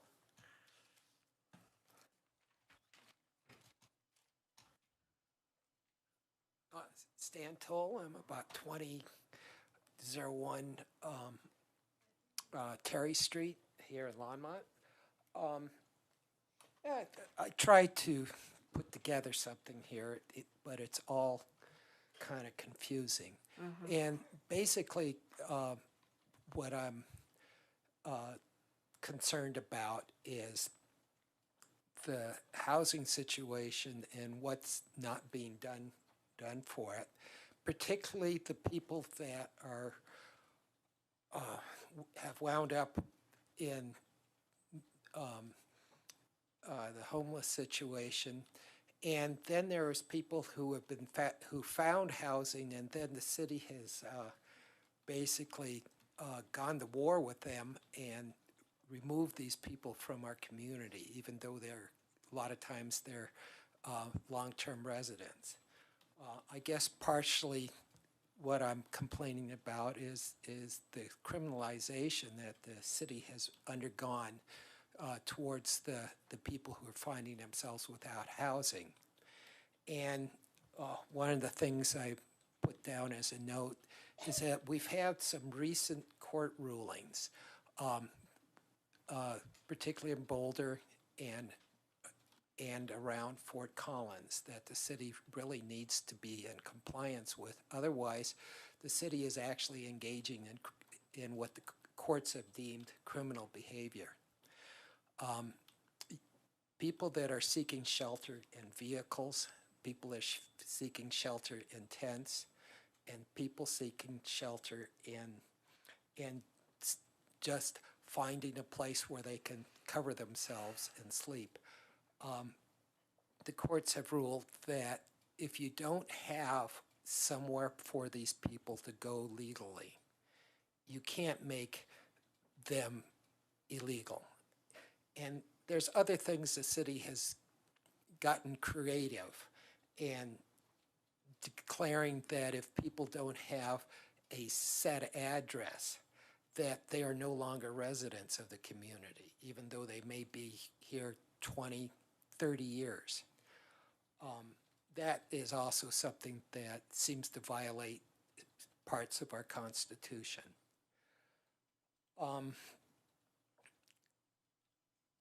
What is a lot of it is restrictions. And a lot of it is that people that, let's say, have housing and have a situation where they don't want changes, I've been putting pressure on the city. And this has happened all across the country. It's a crisis in our democracy in that the people, one group of people have access to the democracy, and let's say the person that doesn't have housing or not even in the community yet, they're not getting any sort of vote. And so there's so much restrictions. It's like I would like to buy a small piece of property and put a tiny house on it. That's almost impossible to do. You know, you can, if I own a house, I could put a little auxiliary place on it now, and maybe, but only if I have special restrictions. So we, you know, when I was doing,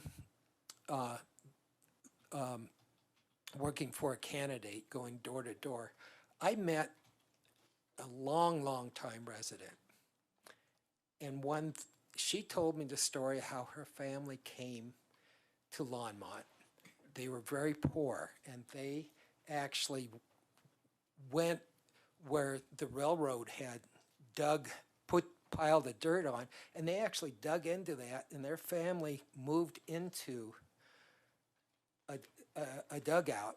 And she explained to me how they would often get food by trapping raccoons and opossums and other stuff like that. So this community's had very poor people become good citizens of this community. And there are a lot of drug problems that people have, but if they don't have low-cost housing or places where they can get some sort of security.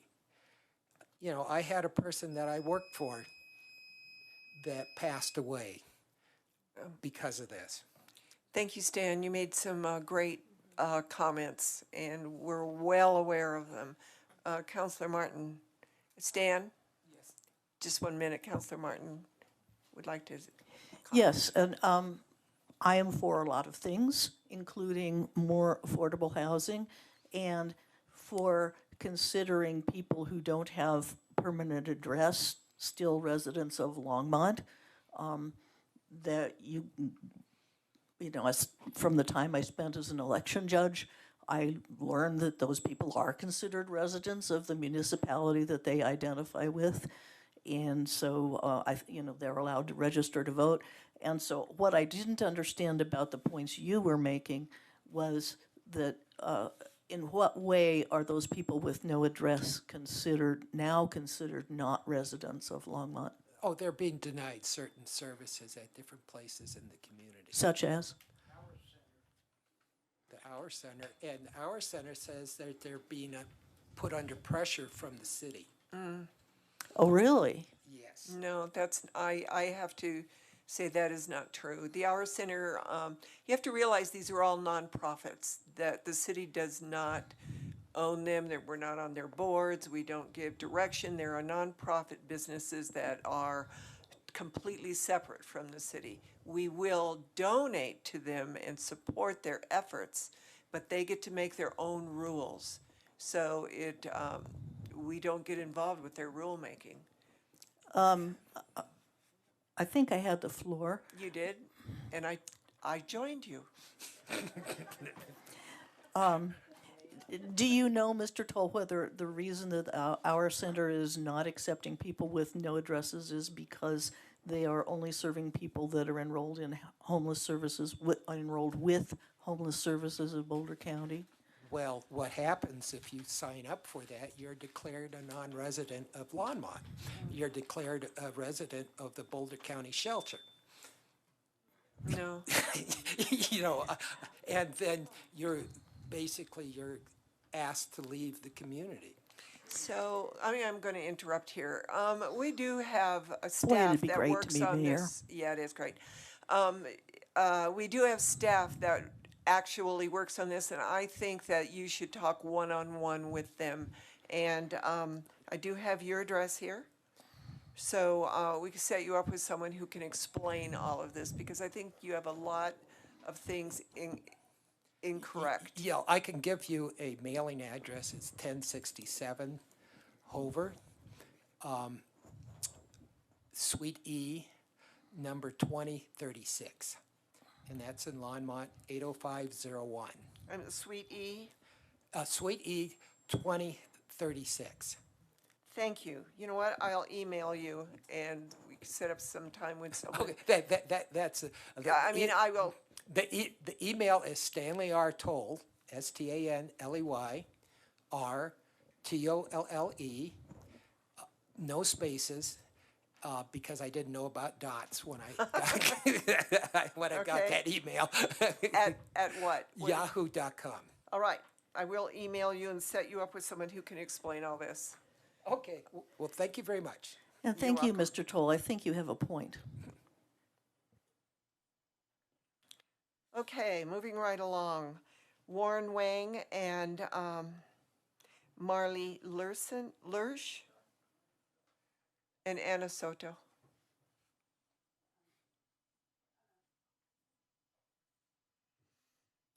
Okay, hi. Hi. Everybody. Warren Wong, 1910 Rannoch. So I'm here to ask for City Council support for the new free community outdoor gym. So as Penny has spoken before about what his vision and what his what this place is about, I'd just like to reiterate that this is one of those places that sociologists has described as one of those much needed third places in this town, whereas the first place is the home, the second is the work, and the third is a gathering place in the community where people could go hang out. So like, you know, instead of seeing your friend at a coffee shop or at the library, you meet up at the weight pile and push out a few reps and get caught up. So, but I also like to frame the free outdoor community gym as a social equity issue. Not everyone can afford a gym membership, and fitness is the last thing on your mind when you're struggling to survive. However, if you have free access to fitness equipment nearby, this will remove one more barrier to wellness and hopefully inspire people to get more healthy. And on a personal note, I've visited and used this place several times last week, and it's such a unique concept. I mean, people have different stress management methods, but for me, going to the weight pile has been a great constructive distraction. And as Penny mentioned before about the inclusive gym culture, it's been great meeting people from the community from all sorts of different backgrounds. And I believe having a free community outdoor gym like this would be a great amenity for everyone in the city. Thank you for your time. Thank you. Seeing no comments, I will call on Marley. Marlies, right. Marlies, thank you. Yes, good evening, thank you. Yes, I'm Marlies Lurch, and I live on 2105 Brooks Way here in Longmont. I'm here to speak also about the coming smart meter rollout on behalf of Longmont for safe technology. And I'm actually going to read the first part of a letter to this, which was also sent to this city last year by esteemed Swedish EMF scientist Olle Johansson, formerly of the Karolinska Institute, asking for a smart meter moratorium for Longmont, was in August 22. Letter of concern. Dear esteemed Mayor and dear City Council of Longmont, My name is Olle Johansson, and I'm a neuroscientist, retired from the world-famous Karolinska Institute and the equally famous Royal Institute of Technology, Stockholm, Sweden. Oh boy, so both with their close associations to the Nobel Prizes in physiology or medicine, chemistry and physics, respectively. I write to you today from my home in Stockholm, Sweden, at the request of my dear friend, Miss Do Kelly. I'm hereby submitting some personal reflections because I understand that you at present have decided on the fast deployment of wireless systems, especially the wireless smart meters for electricity and water metering, without adequate corporate sharing of information with the public, and that there are concerns from residents about the cumulative harm which is mounting from today's rapidly increasing levels of radio frequency radiation. I have to hurry to get it done. For many years, I've been studying the adverse health and biological effects of wireless gadgets, such as cell phones, Wi-Fi, wireless baby alarms, smart meters, laptops, and similar. During this work, I've been contacted by many residents around the world, in connection with different legal bills, appeals, and public calls, in connection with proposed base station installations, wireless systems near and in schools, smart meters in homes and workplaces from 1G to 6G, and much more. I'm aware of your impending installation of wireless smart meters in your city. I'm also aware that as a city, you're very much concerned about this steep decline in pollinators in our world, are taking active steps towards deciding and implementing strategy for your city to help the pollinators. For this, I applaud you. As a research scientist who's actively pursuing answers as to why our pollinators are disappearing at such an alarming rate, more than 75% gone in Germany already 5 years ago, especially the honeybees, down by more than 90% in Canada, and bumblebees down by more than 90% in the USA. I cannot yet definitively state that there's a causal relationship between the disappearance of bees and the introduction of wireless smart meters, only that the former, in different scientific studies, do not appreciate the radiation used for wireless telecommunication. However, as a scientist who is highly interested in the continuation of not only pollinators, but also of Homo sapiens, us humans, instead of adding more wireless infrastructure in the form of smart meters and a mesh network that may have unknown consequences as to how much they in actuality contribute to pollinator declines, I urgently advise you to consider instead staying with wired analog metering solutions that have served you well, I'm told, for many decades. In Europe, we call this precautionary principle. It is based on common sense. I counsel you in the most urgent of tones to halt your planned implementation of these meters. Your thoughts around becoming energy independent are admirable, but mine and others' research show the possibility of unintended consequences that these meters bring, and the possibility that they contribute to species extinction is very real. When we lose our bees, it is then when we know that we are in real trouble. No bees, no food, no children, catastrophe. That's from Joe Kelly. And here I just want to finish with, to also say again that as a resident of Longmont, who's concerned about the coming smart meter and increasing microwave radiation, I'd like to have it on record that I'm not anti-technology, but I'm in favor of safe technology. Would support a resolution by the city to halt the smart meter rollout until and unless there are clear, independent expert reports that show that this technology is safe for humans, wildlife, pollinators, and the environment, and do not cause fires. Oh, I made it. Good for you. I did it. Good for you. Thank you very much. I've been hurt a lot. I'm very sensitive, so I know about it for decades. Oh, thank you. Good evening, dear members of the City Council of Longmont. Thank you for listening to me. My name is Anna Harrison. I live in 1612 23rd Avenue. I will now read for you the conclusion of Professor Ole Johansen's August 22 letter. There is a growing concern that microwave exposure used for wireless telecommunication will be harmful to life and on the planet, and that it will destroy the environment through unsustainable energy consumption, radiation emissions, harmful mining, and pollution, which all will endanger biodiversity and natural habitats.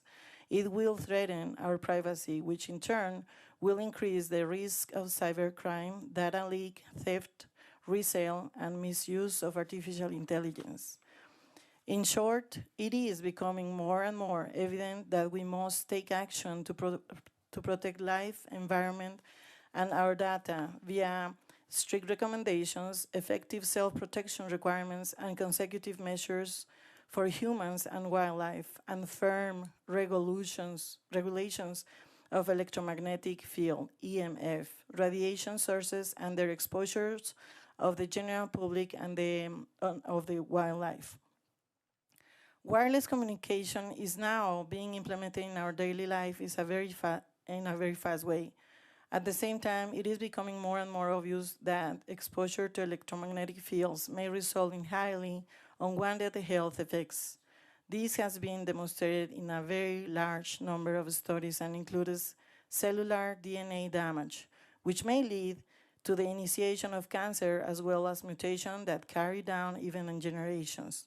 Disruption and alterations of cellular functions like increases in the intercellular stimulatory pathways and calcium handling. Disruption of tissue structures like the blood-brain barrier, which may allow toxins to enter to the brain. Impact on the basal and immune functions and loss of fertility.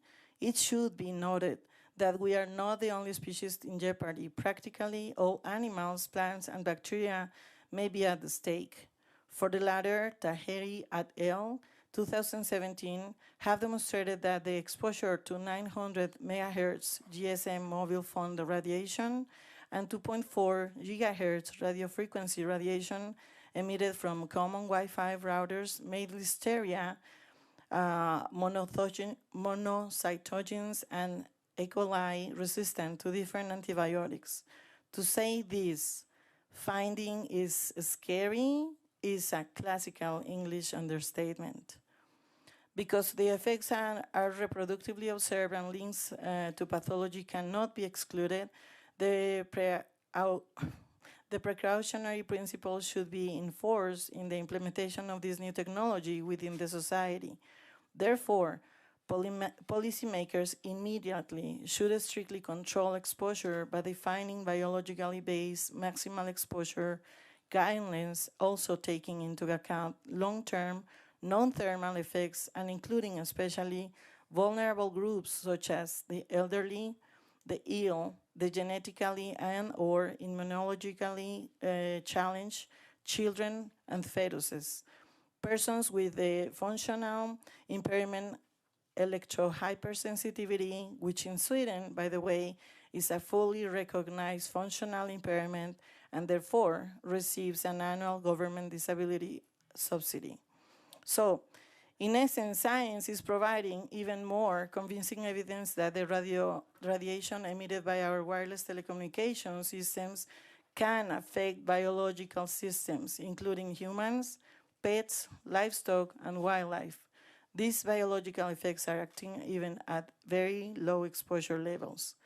I suggest that you now listen very carefully to scientific reason and fact-based common sense rather than only to commercial interests. The latter have many times led mankind badly astray, and it can do it again. With my very best regards, yours sincerely, Ole Johansen, professor retired, but still active from the Karolinska Institute and the Royal Institute of Technology, both in Stockholm, Sweden. Thank you. Thank you. Thank you very much. So our last but not least person is Jeff Jones. Is Jeff Jones here? There he is.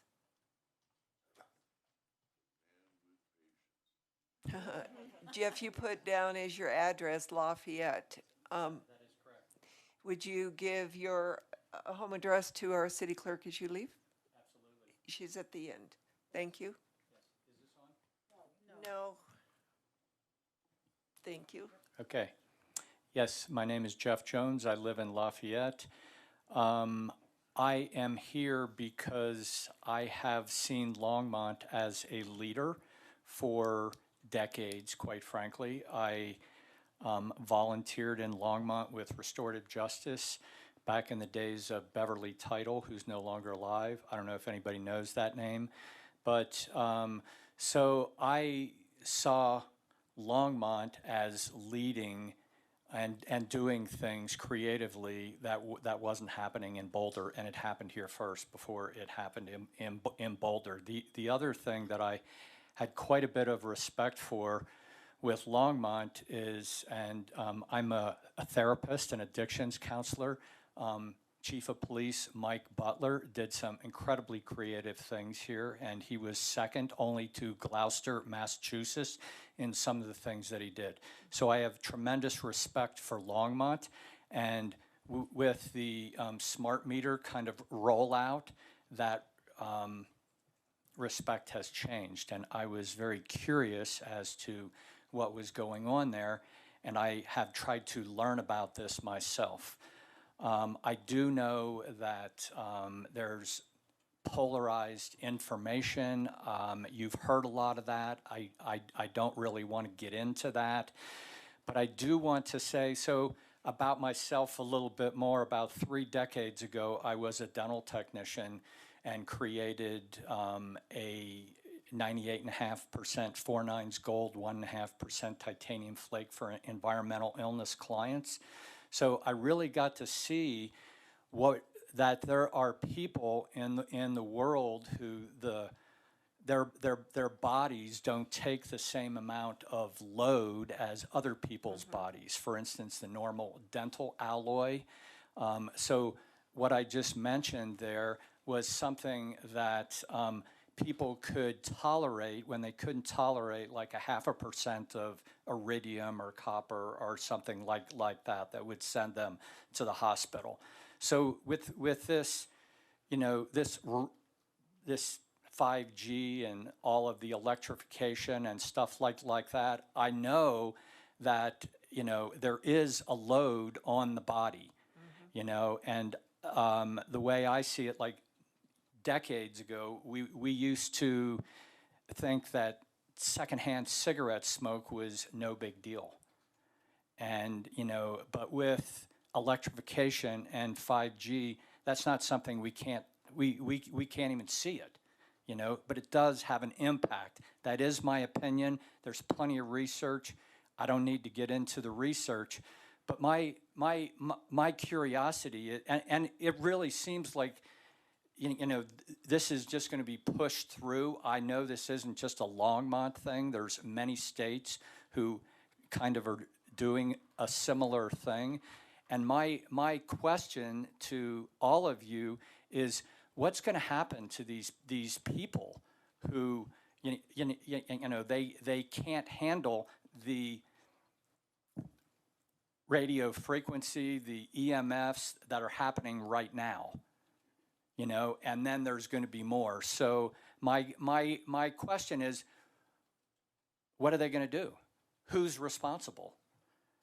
And, you know, I don't know if there's an answer, you know, but I do support kind of slowing this process down. And, you know, if anyone has answers, I'm happy to listen, because I really don't know. So I'm advocating for those people who their body is already at a load that they're getting symptoms.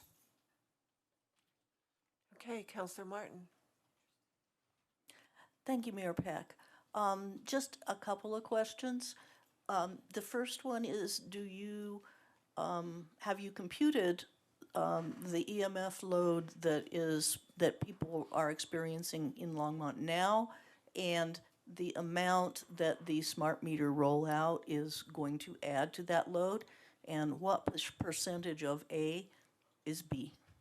Yeah, so like, I'm not a scientist. I can't answer those questions. My question was more basic about people who are already experiencing symptoms right now. And I'm just wondering who's responsible, you know? Because I know when I worked with environmental illness clients like 3 decades ago, they were marginalized, they were minimized. People didn't believe them. It's all in your head. Go home. It's all in your head, you know? And so I don't know, is the same thing gonna happen? The next question I have. I'm asking a question and you're asking a question back. Well, I said I had 2 questions, but, Okay. but is the same what going to happen? So when I was a dental technician and I saw environmental illness clients get marginalized over and over again because they could not tolerate, you know, what was in a normal dental gold alloy, and they were told they were crazy. Is this same thing going to happen, that people are going to be told they're crazy? Because, you know, from what I'm hearing from the council is that there is no problem with the additional smart meter EMFs kind of having an additional load on someone's body.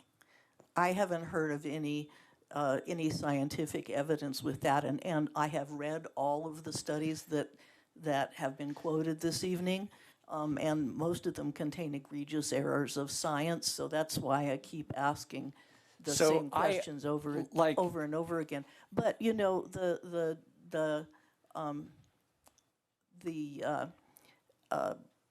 problem with some people being intolerant of different dental appliances or different substances used as dental fillings, you know, the causes of that in people's body chemistry wasn't known then, but it is known now, isn't it? There's a causal relationship. Well, it was known then, quite frankly. Okay, but You there know? is a logical causal relationship. Sure, and that's a metaphor for what I see happening here. A metaphor, and, yeah. And my concern is for the people whose body is already loaded up, and any more EMFs are going to make their symptoms worse. So your assertion is that the smart meter system is going to be the straw that breaks the camel's back? It is a question. Like, I'm not making any claims. I'm not a scientist here. I see. I'm a concerned citizen, and I'm just curious, like, is there any thought about what's going to happen with these people? Who's going to be responsible for them? Are they just going to be pushed to the side like what I experienced 30 years ago with my example? Well, would you say that the agencies that are deploying 5G wireless cellular technology would be more responsible, or the municipality that's deploying smart meters? So I'm talking to this group of people. Yeah, I'm going to break in here. And the reason that I asked that question is because all of the agencies that I'm sorry, I've forgotten your name. Jeff. Jeff, thank you, Jeff. Has mentioned are outside the jurisdiction of the city of Longmont. We don't have a health department, that's county jurisdiction. We don't have a certification agency, that's federal. And so I'm not sure why you're speaking to us. I don't think, he's bringing a concern to us. Just like I respect everyone who has come up here with this concern. That's why we have this open forum, is to listen to the people about their concern, not debate with them as to whether they're right or wrong. Because as far as I know, there's absolutely nobody on this council who is a scientist or has all the correct answers. They may tell you they do, but we don't. We are investigating, and I am listening to you. I appreciate all the work that you've done and all the research that you've done and brought to us. We need to look at both sides. and I thank you for bringing that. What we decide won't be decided tonight. So thank you. Is very happy to listen to all of you about your concerns. And I think we're in a very incredible city that we have residents who are concerned and bring things to us. Not every city has that. So, I agree. So I think that I just thank you all for everything that you've brought to us. And that's what we're supposed to be, open to you, listening to you, taking in everything, both sides. We'll look at the moratorium and hopefully have time to discuss it, because you've put in a lot of work and your efforts deserve our attention. So thank you, everyone. So now we're at mayor and council comments. Jeff was the last person on the list. Chiquita, Councilor Yarbrough. Real quick, I just want to say thank you, as well as the mayor, for all of you who stayed. Right. Wow, usually by this time it's like just staff is here. So I just want to say thank you for all of you who have stayed and listened, and so you kind of get to see what we hear throughout the rest of the night. And that means a lot for us, because I think most of us enjoy this time to hear what you all have to say, and to help us to, at least myself, to go back and do some research of things that we hadn't heard before. So I just want to say thank you, and please keep showing up and everything. So the last thing I just want to say is, again, I'm going to do this again until June 17th. Coach Prime, thank you for purchasing a home here in the Longmont. You are now a Longmonster. We would love to welcome you here at City Council meeting, and hope to see you on June 17th at Roosevelt Park at 1 o'clock.